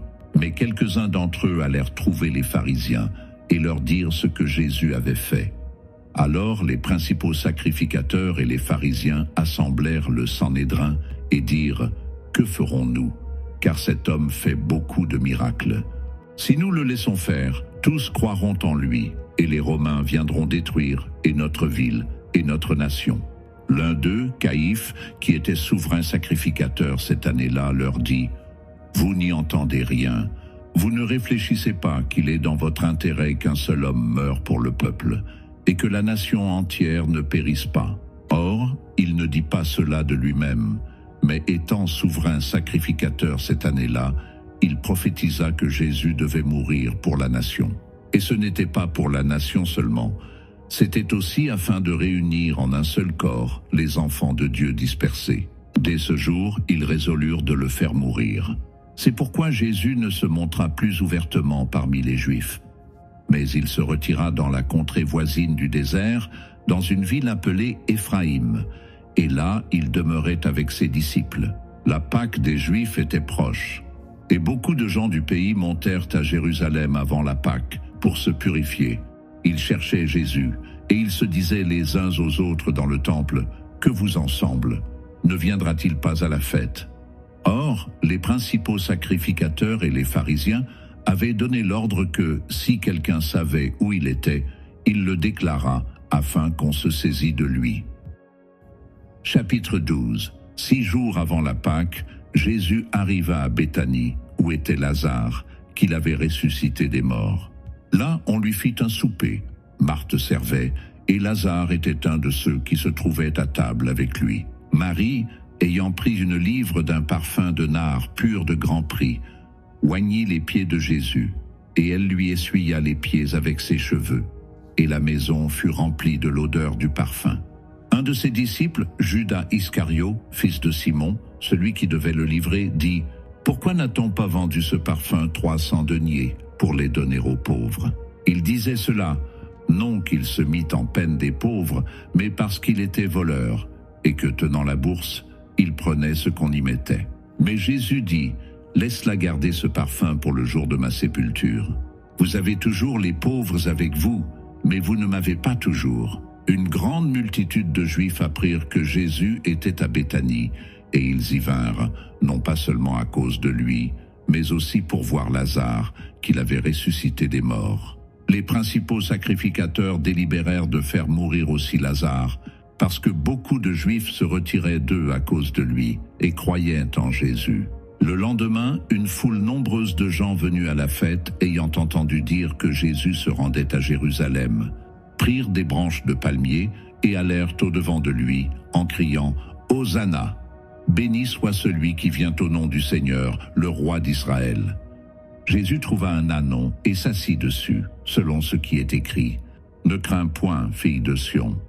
Voici ton roi vient, assis sur le petit d'une ânesse. » Ses disciples ne comprirent pas d'abord ces choses, mais lorsque Jésus eut été glorifié, ils se souvinrent qu'elles étaient écrites de lui et qu'il les avait été accomplies à son égard. Tous ceux qui étaient avec Jésus, quand il appela Lazare du sépulcre et le ressuscita des morts, lui rendaient témoignage. Et la foule vint au-devant de lui parce qu'elle avait appris qu'il avait fait ce miracle. Les pharisiens se dirent donc les uns aux autres: « Vous voyez que vous ne gagnez rien. Voici, le monde est allé après lui. » Quelques Grecs, du nombre de ceux qui étaient montés pour adorer pendant la fête, s'adressèrent à Philippe de Bethsaïda en Galilée et lui dirent avec instance: « Seigneur, nous voudrions voir Jésus. » Philippe alla le dire à André, puis André et Philippe le dirent à Jésus. Jésus leur répondit: « L'heure est venue où le Fils de l'homme doit être glorifié. En vérité, je vous le dis, si le grain de blé qui est tombé en terre ne meurt, il reste seul. Mais s'il meurt, il porte beaucoup de fruits. Celui qui aime sa vie la perdra, et celui qui ait sa vie dans ce monde la conservera pour la vie éternelle. Si quelqu'un me sert, qu'il me suive. Et là où je suis, là aussi sera mon serviteur. Si quelqu'un me sert, le Père l'honorera. Maintenant mon âme est troublée, et que dirai-je? Père, délivre-moi de cette heure. Mais c'est pour cela que je suis venu jusqu'à cette heure. Père, glorifie ton nom. » Et une voix vint du ciel. Je l'ai glorifié, et je le glorifierai encore. La foule qui était là et qui avait entendu disait que c'était un tonnerre. D'autres disaient: un ange lui a parlé. Jésus dit: ce n'est pas à cause de moi que cette voix s'est fait entendre, c'est à cause de vous. Maintenant a lieu le jugement de ce monde. Maintenant le prince de ce monde sera jeté dehors. Et moi, quand j'aurai été élevé de la terre, j'attirerai tous les hommes à moi. En parlant ainsi, il indiquait de quelle mort il devait mourir. La foule lui répondit: nous avons appris par la loi que le Christ demeure éternellement. Comment donc dis-tu: il faut que le Fils de l'homme soit élevé? Qui est ce Fils de l'homme? Jésus leur dit: la lumière est encore pour un peu de temps au milieu de vous. Marchez pendant que vous avez la lumière, afin que les ténèbres ne vous surprennent point. Celui qui marche dans les ténèbres ne sait où il va. Pendant que vous avez la lumière, croyez en la lumière, afin que vous soyez des enfants de lumière. » Jésus dit ces choses, puis il s'en alla et se cacha loin d'eux. Malgré tant de miracles qu'il avait faits en leur présence, ils ne croyaient pas en lui, afin que s'accomplît la parole qu'Ésaïe le prophète a prononcée. « Seigneur, qui a cru à notre prédication, et à qui le bras du Seigneur a-t-il été révélé ?» Aussi ne pouvaient-ils croire, parce qu'Ésaïe a dit encore: « Il a aveuglé leurs yeux, et il a endurci leur cœur, de peur qu'ils ne voient des yeux, qu'ils ne comprennent du cœur, qu'ils ne se convertissent, et que je ne les guérisse. » Ésaïe dit ces choses lorsqu'il vit sa gloire, et qu'il parla de lui. Cependant, même parmi les chefs, plusieurs crurent en lui, mais à cause des pharisiens, ils n'en faisaient pas l'aveu, dans la crainte d'être exclus de la synagogue, car ils aimèrent la gloire des hommes plus que la gloire de Dieu. Or Jésus s'était écrié: « Celui qui croit en moi croit, non pas en moi, mais en celui qui m'a envoyé. Et celui qui me voit, voit celui qui m'a envoyé. Je suis venu comme une lumière dans le monde, afin que quiconque croit en moi ne demeure pas dans les ténèbres. Si quelqu'un entend mes paroles et ne les garde point, ce n'est pas moi qui le juge. Car je suis venu non pour juger le monde, mais pour sauver le monde. Celui qui me rejette et qui ne reçoit pas mes paroles a son juge. La parole que j'ai annoncée, c'est elle qui le jugera au dernier jour. Car je n'ai point parlé de moi-même, mais le Père qui m'a envoyé m'a prescrit lui-même ce que je dois dire et annoncer. Et je sais que son commandement est la vie éternelle. C'est pourquoi les choses que je dis, je les dis comme le Père me les a dites. » Chapitre 13. Avant la fête de Pâques, Jésus, sachant que son heure était venue de passer de ce monde au Père, et ayant aimé les siens qui étaient dans le monde, mit le comble à son amour pour eux. Pendant le souper, lorsque le diable avait déjà inspiré au cœur de Judas Iscario, fils de Simon, le dessein de le livrer, Jésus, qui savait que le Père avait remis toutes choses entre ses mains, qu'il était venu de Dieu et qu'il s'en allait à Dieu, se leva de table, ôta ses vêtements et prit un linge dont il se ceignit. Ensuite, il versa de l'eau dans un bassin et il se mit à laver les pieds des disciples et à les essuyer avec le linge dont il était ceint. Il vint donc à Simon-Pierre et Pierre lui dit « Toi, Seigneur, tu me laves les pieds. » Jésus lui répondit « Ce que je fais, tu ne le comprends pas maintenant, mais tu le comprendras bientôt. » Pierre lui dit « Non, jamais tu ne me laveras les pieds. » Jésus lui répondit « Si je ne te lave, tu n'auras point de part avec moi. » Simon-Pierre lui dit « Seigneur, non seulement les pieds, mais encore les mains et la tête. » Jésus lui dit « Celui qui est lavé n'a besoin que de se laver les pieds pour être entièrement pur. Et vous êtes purs, mais non pas tous. » Car il connaissait celui qui le livrait.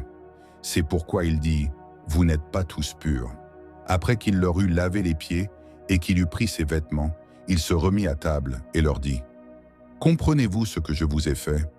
Vous m'appelez Maître et Seigneur, et vous dites bien, car je le suis.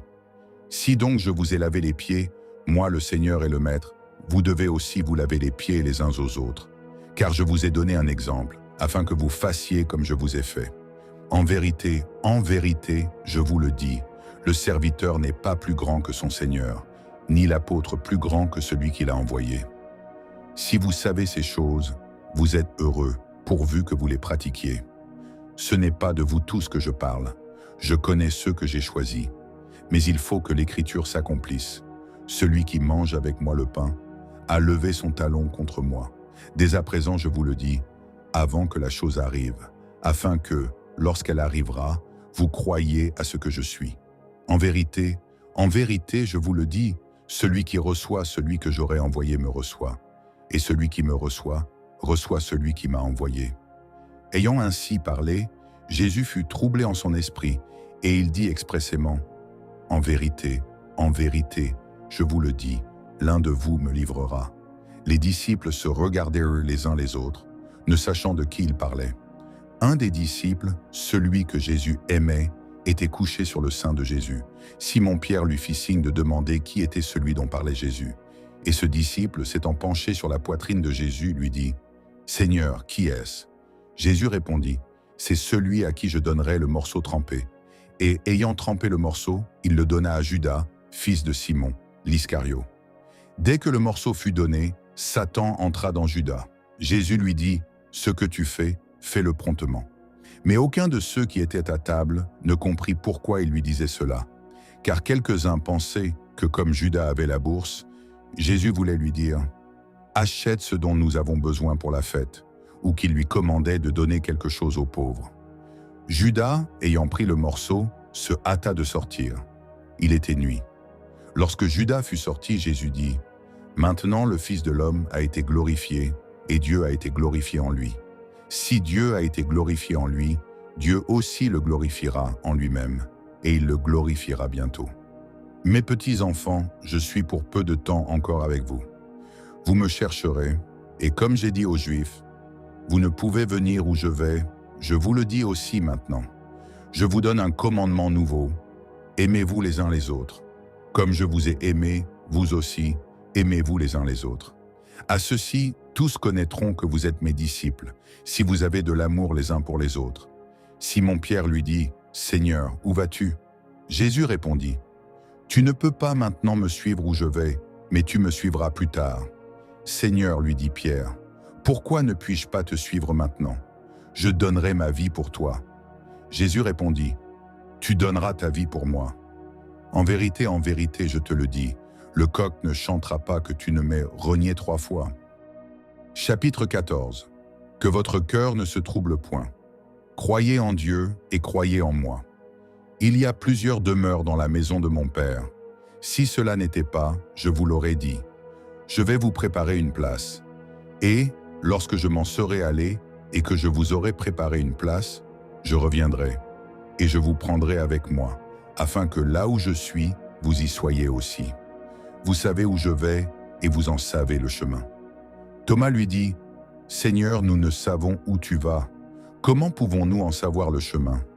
Jésus lui dit, « Je suis le chemin, la vérité et la vie. Nul ne vient au Père que par moi. Si vous me connaissiez, vous connaîtriez aussi mon Père. Et dès maintenant, vous le connaissez et vous l'avez vu. » Philippe lui dit, « Seigneur, montre-nous le Père, et cela nous suffit. » Jésus lui dit, « Il y a si longtemps que je suis avec vous, et tu ne m'as pas connu, Philippe. Celui qui m'a vu a vu le Père.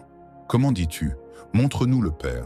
Ne crois-tu pas que je suis dans le Père, et que le Père est en moi? Les paroles que je vous dis, je ne les dis pas de moi-même.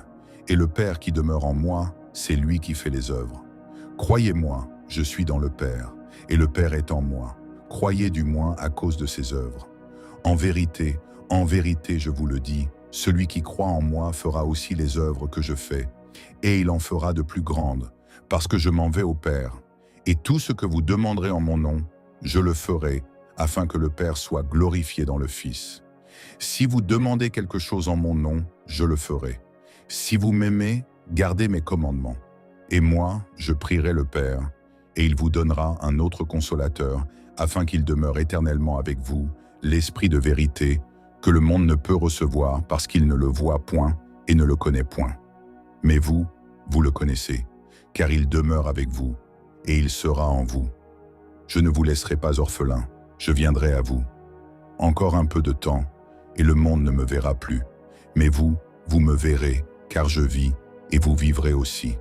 En ce jour-là, vous connaîtrez que je suis en mon Père, que vous êtes en moi, et que je suis en vous.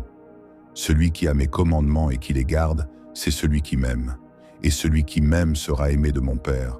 Je l'aimerai, et je me ferai connaître à lui. Jude, non pas l'Iscario, lui dit, « Seigneur, d'où vient que tu te feras connaître à nous, et non au monde ?» Jésus lui répondit, « Si quelqu'un m'aime, il gardera ma parole, et mon Père l'aimera. Nous viendrons à lui, et nous ferons notre demeure chez lui. Celui qui ne m'aime pas ne garde point mes paroles. Et la parole que vous entendez n'est pas de moi, mais du Père qui m'a envoyé. Je vous ai dit ces choses pendant que je demeure avec vous. Mais le Consolateur, l'Esprit Saint, que le Père enverra en mon nom, vous enseignera toutes choses et vous rappellera tout ce que je vous ai dit. Je vous laisse la paix, je vous donne ma paix. Je ne vous donne pas comme le monde donne. Que votre cœur ne se trouble point et ne s'alarme point. Vous avez entendu que je vous ai dit, je m'en vais et je reviens vers vous. Si vous m'aimiez, vous vous réjouiriez de ce que je vais au Père, car le Père est plus grand que moi. Et maintenant je vous ai dit ces choses avant qu'elles arrivent, afin que lorsqu'elles arriveront, vous croyiez. Je ne parlerai plus guère avec vous, car le prince du monde vient. Il n'a rien en moi, mais afin que le monde sache que j'aime le Père, et que j'agis selon l'ordre que le Père m'a donné, levez-vous, partons d'ici. Chapitre 15. Je suis le vrai cep, et mon Père est le vigneron. Tout sarment qui est en moi et qui ne porte pas de fruit, il le retranche. Et tout sarment qui porte du fruit, il l'émonde, afin qu'il porte encore plus de fruits. Déjà vous êtes purs, à cause de la parole que je vous ai annoncée. Demeurez en moi, et je demeurerai en vous. Comme le sarment ne peut de lui-même porter du fruit, s'il ne demeure attaché au cep, ainsi vous ne le pouvez non plus, si vous ne demeurez en moi. Je suis le cep, vous êtes les sarments. Celui qui demeure en moi, et en qui je demeure, porte beaucoup de fruits, car sans moi, vous ne pouvez rien faire. Si quelqu'un ne demeure pas en moi, il est jeté dehors, comme le sarment, et il sèche. Puis on ramasse les sarments, on les jette au feu, et ils brûlent. Si vous demeurez en moi, et que mes paroles demeurent en vous, demandez ce que vous voudrez, et cela vous sera accordé. Si vous portez beaucoup de fruits, c'est ainsi que mon Père sera glorifié, et que vous serez mes disciples. Comme le Père m'a aimé, je vous ai aussi aimé. Demeurez dans mon amour. Si vous gardez mes commandements, vous demeurerez dans mon amour, de même que j'ai gardé les commandements de mon Père, et que je demeure dans son amour. Je vous ai dit ces choses afin que ma joie soit en vous et que votre joie soit parfaite. C'est ici mon commandement. Aimez-vous les uns les autres, comme je vous ai aimé. Il n'y a pas de plus grand amour que de donner sa vie pour ses amis. Vous êtes mes amis si vous faites ce que je vous commande. Je ne vous appelle plus serviteur, parce que le serviteur ne sait pas ce que fait son maître. Mais je vous ai appelé ami, parce que je vous ai fait connaître tout ce que j'ai appris de mon Père. Ce n'est pas vous qui m'avez choisi, mais moi je vous ai choisi et je vous ai établi, afin que vous alliez et que vous portiez du fruit, et que votre fruit demeure, afin que ce que vous demanderez au Père en mon nom, il vous le donne. Ce que je vous commande, c'est de vous aimer les uns les autres. Si le monde vous hait, sachez qu'il m'a haï avant vous. Si vous étiez du monde, le monde aimerait ce qui est à lui. Mais parce que vous n'êtes pas du monde, et que je vous ai choisi du milieu du monde, à cause de cela, le monde vous hait. Souvenez-vous de la parole que je vous ai dite. Le serviteur n'est pas plus grand que son maître. S'ils m'ont persécuté, ils vous persécuteront aussi.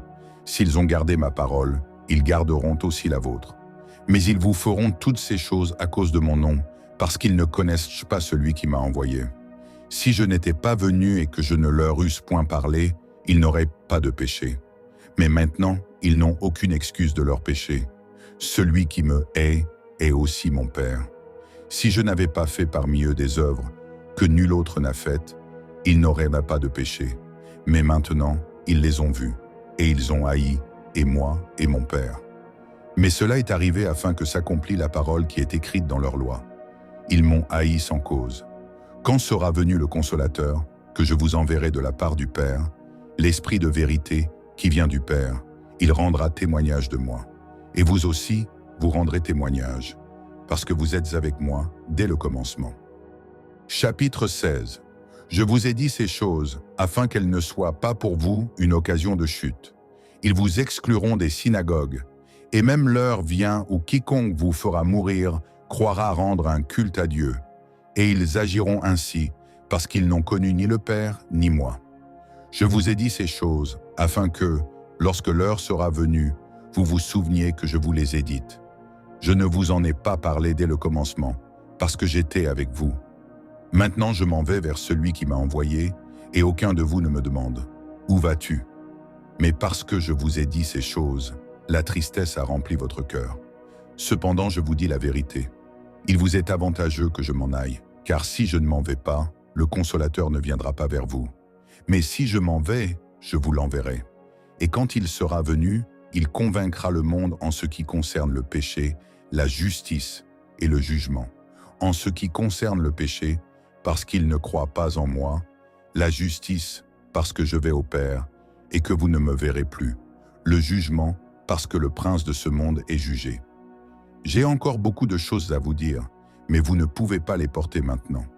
Quand le Consolateur sera venu, l'Esprit de vérité, il vous conduira dans toute la vérité, car il ne parlera pas de lui-même, mais il dira tout ce qu'il aura entendu, et il vous annoncera les choses à venir.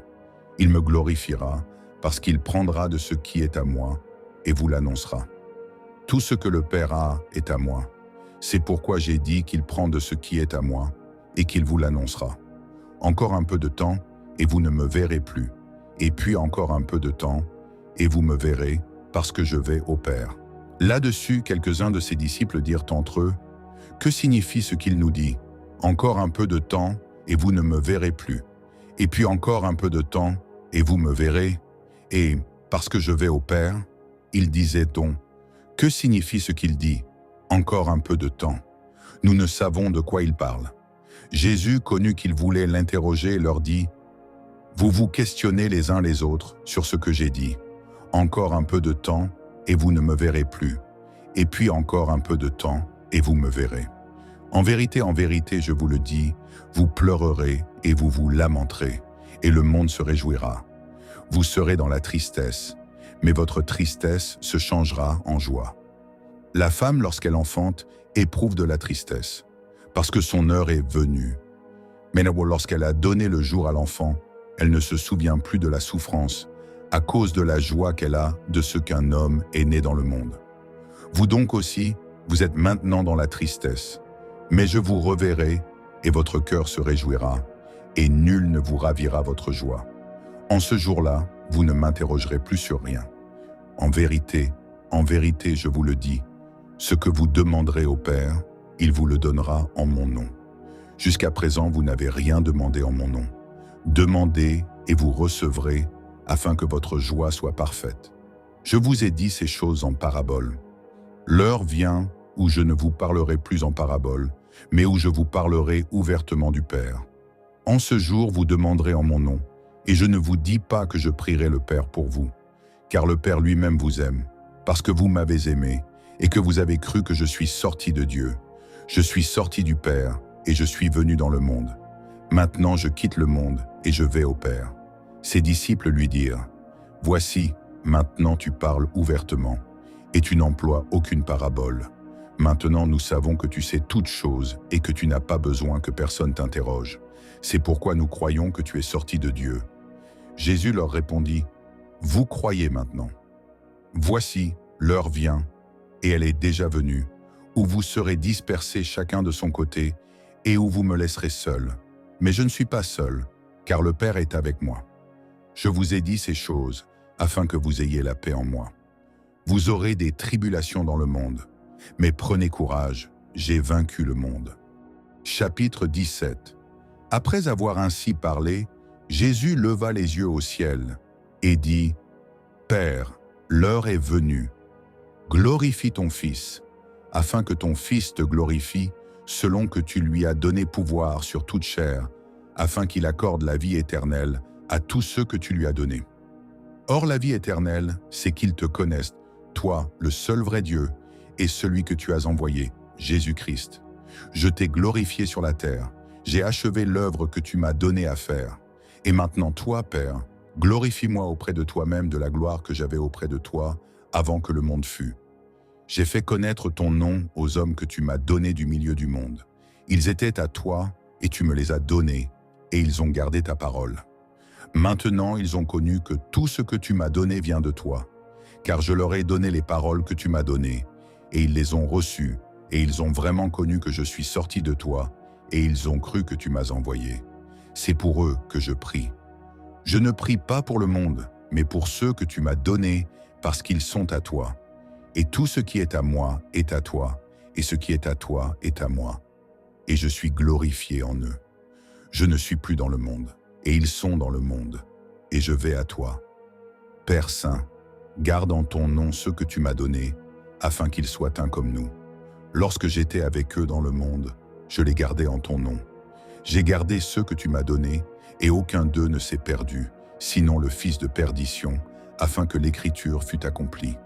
Et maintenant je vais à toi, et je dis ces choses dans le monde, afin qu'ils aient en eux ma joie parfaite. Je leur ai donné ta parole, et le monde les a haïs, parce qu'ils ne sont pas du monde, comme moi je ne suis pas du monde. Je ne te prie pas de les ôter du monde, mais de les préserver du mal. Ils ne sont pas du monde, comme moi je ne suis pas du monde. Sanctifie-les par ta vérité, ta parole est la vérité. Comme tu m'as envoyé dans le monde, je les ai aussi envoyés dans le monde. Et je me sanctifie moi-même pour eux, afin qu'eux aussi soient sanctifiés par la vérité. Ce n'est pas pour eux seulement que je prie, mais encore pour ceux qui croiront en moi par leur parole, afin que tous soient un, comme toi, Père, tu es en moi, et comme je suis en toi, afin qu'eux aussi soient un en nous, pour que le monde croie que tu m'as envoyé. Je leur ai donné la gloire que tu m'as donnée, afin qu'ils soient un comme nous sommes un, moi en eux et toi en moi, afin qu'ils soient parfaitement un, et que le monde connaisse que tu m'as envoyé et que tu les as aimés comme tu m'as aimé. Père, je veux que là où je suis, ceux que tu m'as donnés soient aussi avec moi, afin qu'ils voient ma gloire, la gloire que tu m'as donnée, parce que tu m'as aimé avant la fondation du monde.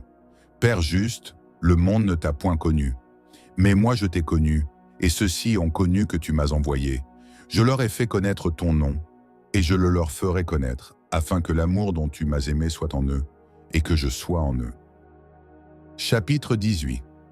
Lorsqu'il eut dit ces choses, Jésus alla avec ses disciples de l'autre côté du torrent du Cédron, où se trouvait un jardin, dans lequel il entra, lui et ses disciples. Judas, qui le livrait, connaissait ce lieu, parce que Jésus et ses disciples s'y étaient souvent réunis.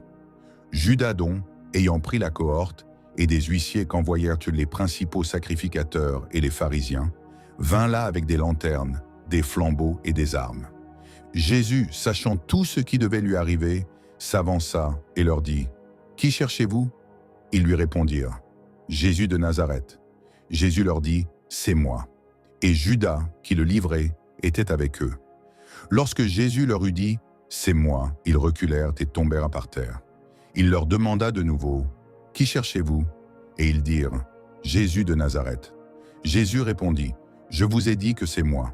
Si donc c'est moi que vous cherchez, laissez aller ceci. » Il dit cela afin que s'accomplît la parole qu'il avait dite. « Je n'ai perdu aucun de ceux que tu m'as donnés. » Simon-Pierre, qui avait une épée, la tira, frappa le serviteur du souverain sacrificateur et lui coupa l'oreille droite.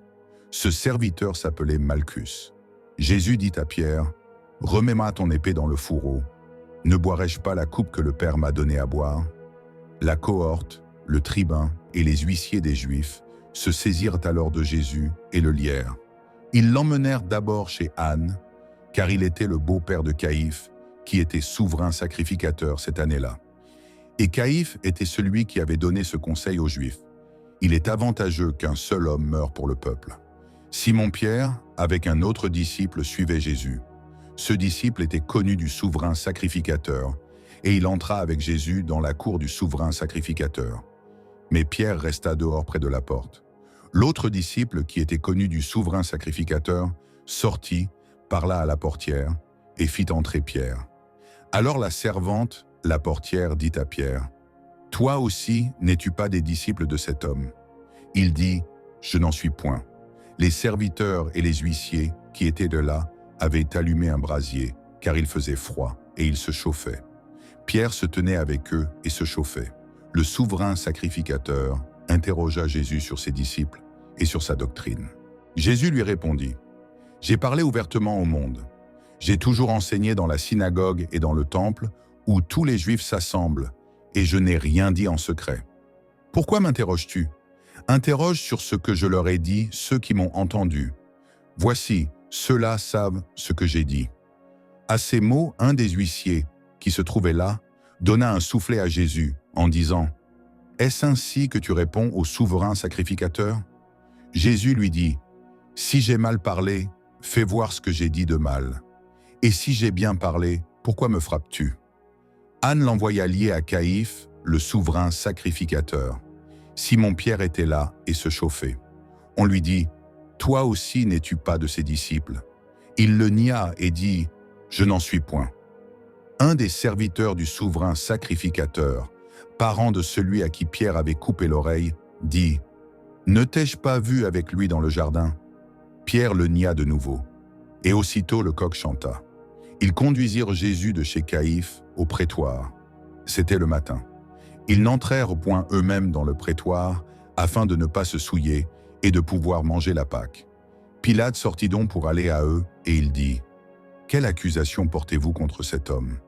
Ils lui répondirent, « Si ce n'était pas un malfaiteur, nous ne te l'aurions pas livré. » Sur quoi Pilate leur dit, « Prenez-le vous-même et jugez-le selon votre loi. » Les Juifs lui dirent, « Il ne nous est pas permis de mettre personne à mort. » C'était afin que s'accomplît la parole que Jésus avait dite, lorsqu'il indiqua de quelle mort il devait mourir.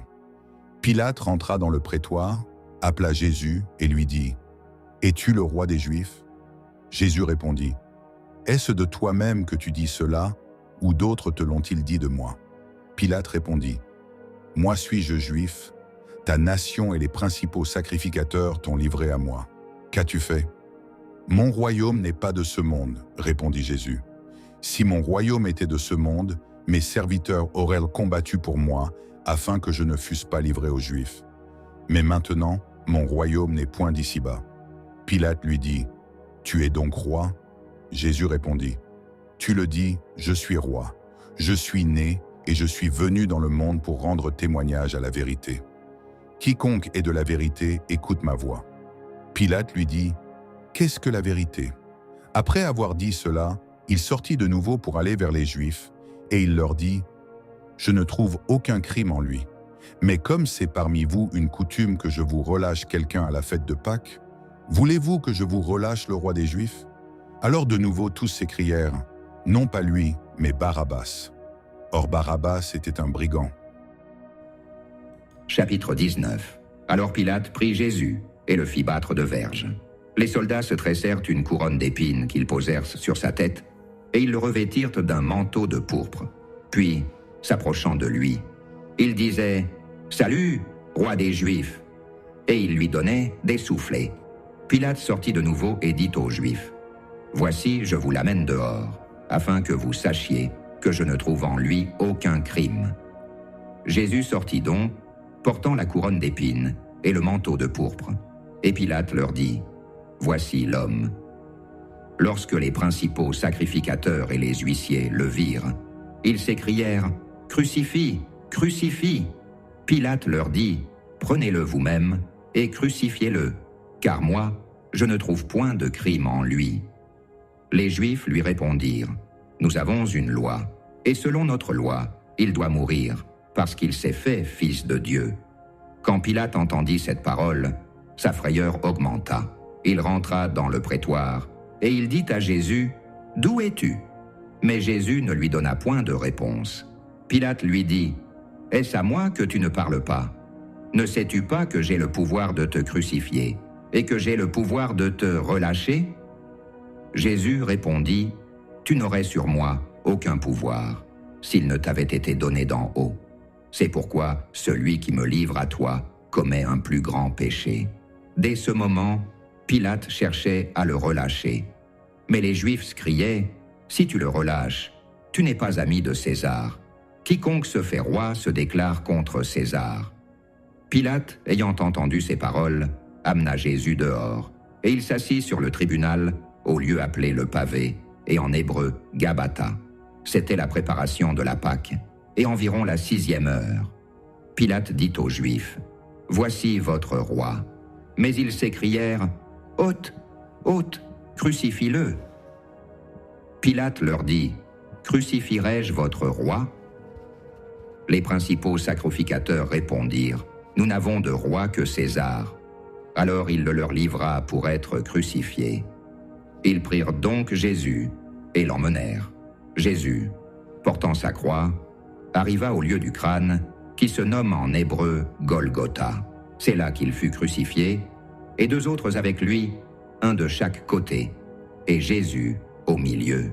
Pilate fit une inscription qu'il plaça sur la croix et qui était ainsi conçue « Jésus de Nazareth, roi des Juifs ». Beaucoup de Juifs lurent cette inscription, parce que le lieu où Jésus fut crucifié était près de la ville. Elle était en hébreu, en grec et en latin. Les principaux sacrificateurs des Juifs dirent à Pilate « N'écris pas « roi des Juifs », mais écris qu'il a dit « Je suis roi des Juifs ».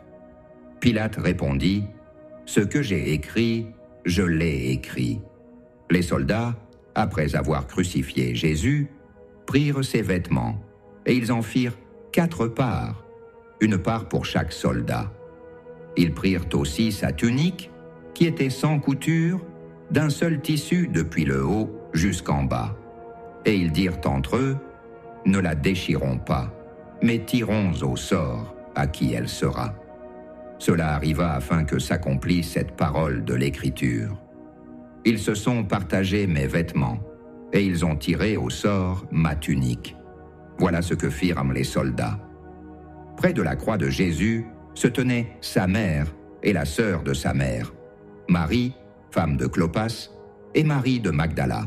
Jésus, voyant sa mère, et auprès d'elle, le disciple qu'il aimait, dit à sa mère, « Femme, voilà ton fils. » Puis il dit au disciple, « Voilà ta mère. » Et dès ce moment, le disciple la prit chez lui. Après cela, Jésus, qui savait que tout était déjà consommé, dit, afin que l'écriture fût accomplie, « J'ai soif. » Il y avait là un vase plein de vinaigre. Les soldats en remplirent une éponge, et l'ayant fixée à une branche d'hysope, ils l'approchèrent de sa bouche. Quand Jésus eut pris le vinaigre, il dit, « Tout est accompli. » Et baissant la tête, il rendit l'esprit, dans la crainte que les corps ne restassent sur la croix pendant le sabbat, car c'était la préparation, et ce jour de sabbat était un grand jour. Les Juifs demandèrent à Pilate qu'on rompît les jambes aux crucifiés et qu'on les enlevât. Les soldats vinrent donc, et ils rompirent les jambes au premier, puis à l'autre, qui avait été crucifié avec lui. S'étant approchés de Jésus, et le voyant déjà mort, ils ne lui rompirent pas les jambes. Mais un des soldats lui perça le côté avec une lance, et aussitôt il sortit du sang et de l'eau. Celui qui l'a vu en a rendu témoignage, et son témoignage est vrai, et il sait qu'il dit vrai, afin que vous croyiez aussi. Ces choses sont arrivées, afin que l'Écriture fût accomplie. Aucun de ces os ne sera brisé. Et ailleurs l'Écriture dit encore, ils verront celui qui l'ont percé. Après cela, Joseph d'Arimathée, mais qui était disciple de Jésus, mais en secret par crainte des Juifs, demanda à Pilate la permission de prendre le corps de Jésus. Et Pilate le permit.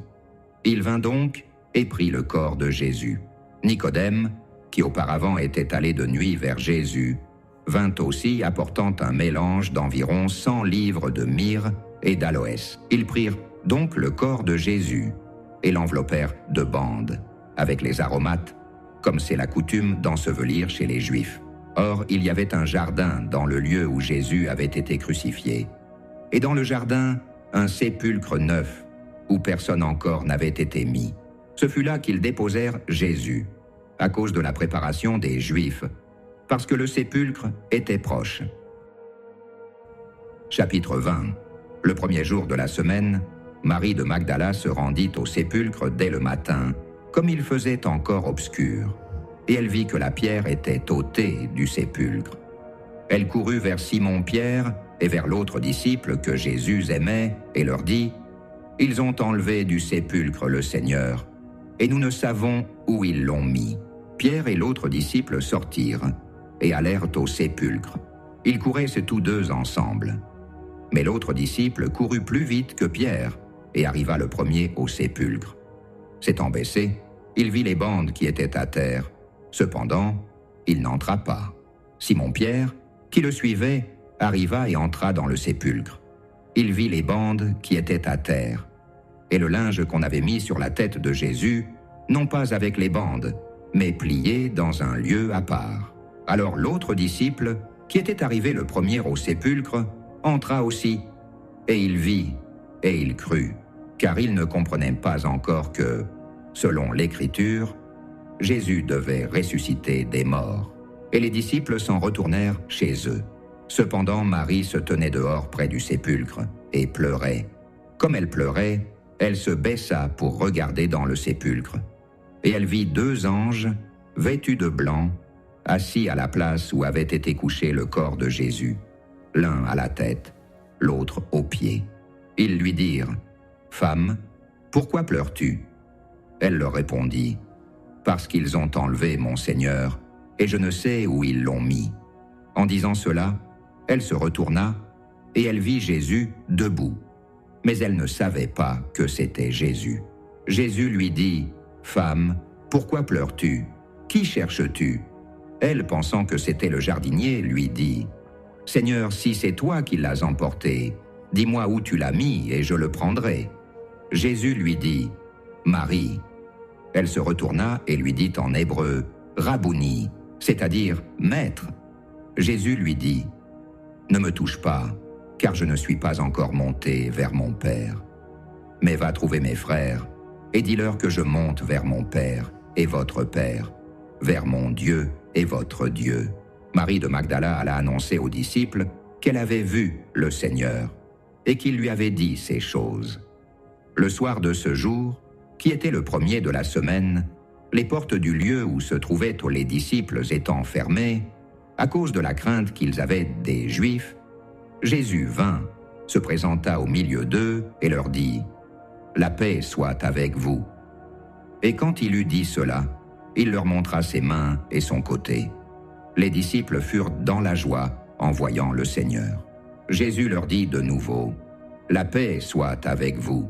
Comme le Père m'a envoyé, moi aussi je vous envoie. » Après ces paroles, il souffla sur eux et leur dit, « Recevez le Saint-Esprit.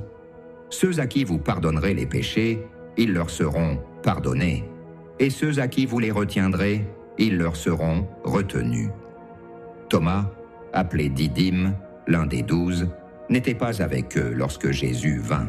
Les autres disciples lui dirent donc, « Nous avons vu le Seigneur. » Mais il leur dit, « Si je ne vois dans ses mains la marque des clous, et si je ne mets mon doigt dans la marque des clous, et si je ne mets ma main dans son côté, je ne croirai point. » 8 jours après, les disciples de Jésus étaient de nouveau dans la maison, et Thomas se trouvait avec eux.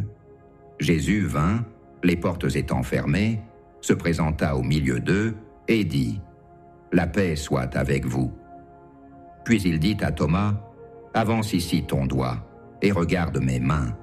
Avance aussi ta main, et mets-la dans mon côté, et ne sois pas incrédule, mais crois. » Thomas lui répondit, « Mon Seigneur et mon Dieu. » Jésus lui dit, « Parce que tu m'as vu, tu as cru. Heureux ceux qui n'ont pas vu et qui ont cru. » Jésus a fait encore, en présence de ses disciples, beaucoup d'autres miracles qui ne sont pas écrits dans ce livre. Mais ces choses ont été écrites afin que vous croyiez que Jésus est le Christ, le Fils de Dieu, et qu'en croyant, vous ayez la vie en son nom. Chapitre 21. Après cela, Jésus se montra encore aux disciples, sur les bornes de la mer de Tibériade. Et voici de quelle manière il se montra. Simon-Pierre, Thomas, appelé Didyme, Nathanaël, de Cana en Galilée, les fils de Zébédée et 2 autres disciples de Jésus étaient ensemble. Simon-Pierre leur dit, « Je vais pêcher. » Ils lui dirent, « Nous allons aussi avec toi. » Ils sortirent et montèrent dans une barque, et cette nuit-là, ils ne prirent rien. Le matin étant venu, Jésus se trouva sur le rivage. Mais les disciples ne savaient pas que c'était Jésus. Jésus leur dit, « Enfants, n'avez-vous rien à manger ?» Ils lui répondirent, « Non. » Il leur dit, « Jetez le filet du côté droit de la barque et vous trouverez. » Ils le jetèrent donc, et ils ne pouvaient ni plus le retirer à cause de la grande quantité de poissons. Alors le disciple que Jésus aimait dit à Pierre, « C'est le Seigneur. » Et Simon-Pierre, dès qu'il eut entendu que c'était le Seigneur, mit son vêtement et sa ceinture, car il était nu, et se jeta dans la mer. Les autres disciples vinrent avec la barque, tirant le filet plein de poissons, car ils n'étaient éloignés de terre que d'environ 200 coudées. Lorsqu'ils furent descendus à terre, ils virent là des charbons allumés, du poisson dessus et du pain.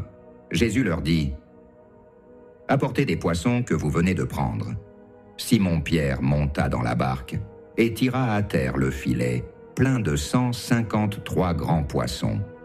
Et quoiqu'il y en eût tant, le filet ne se rompit point.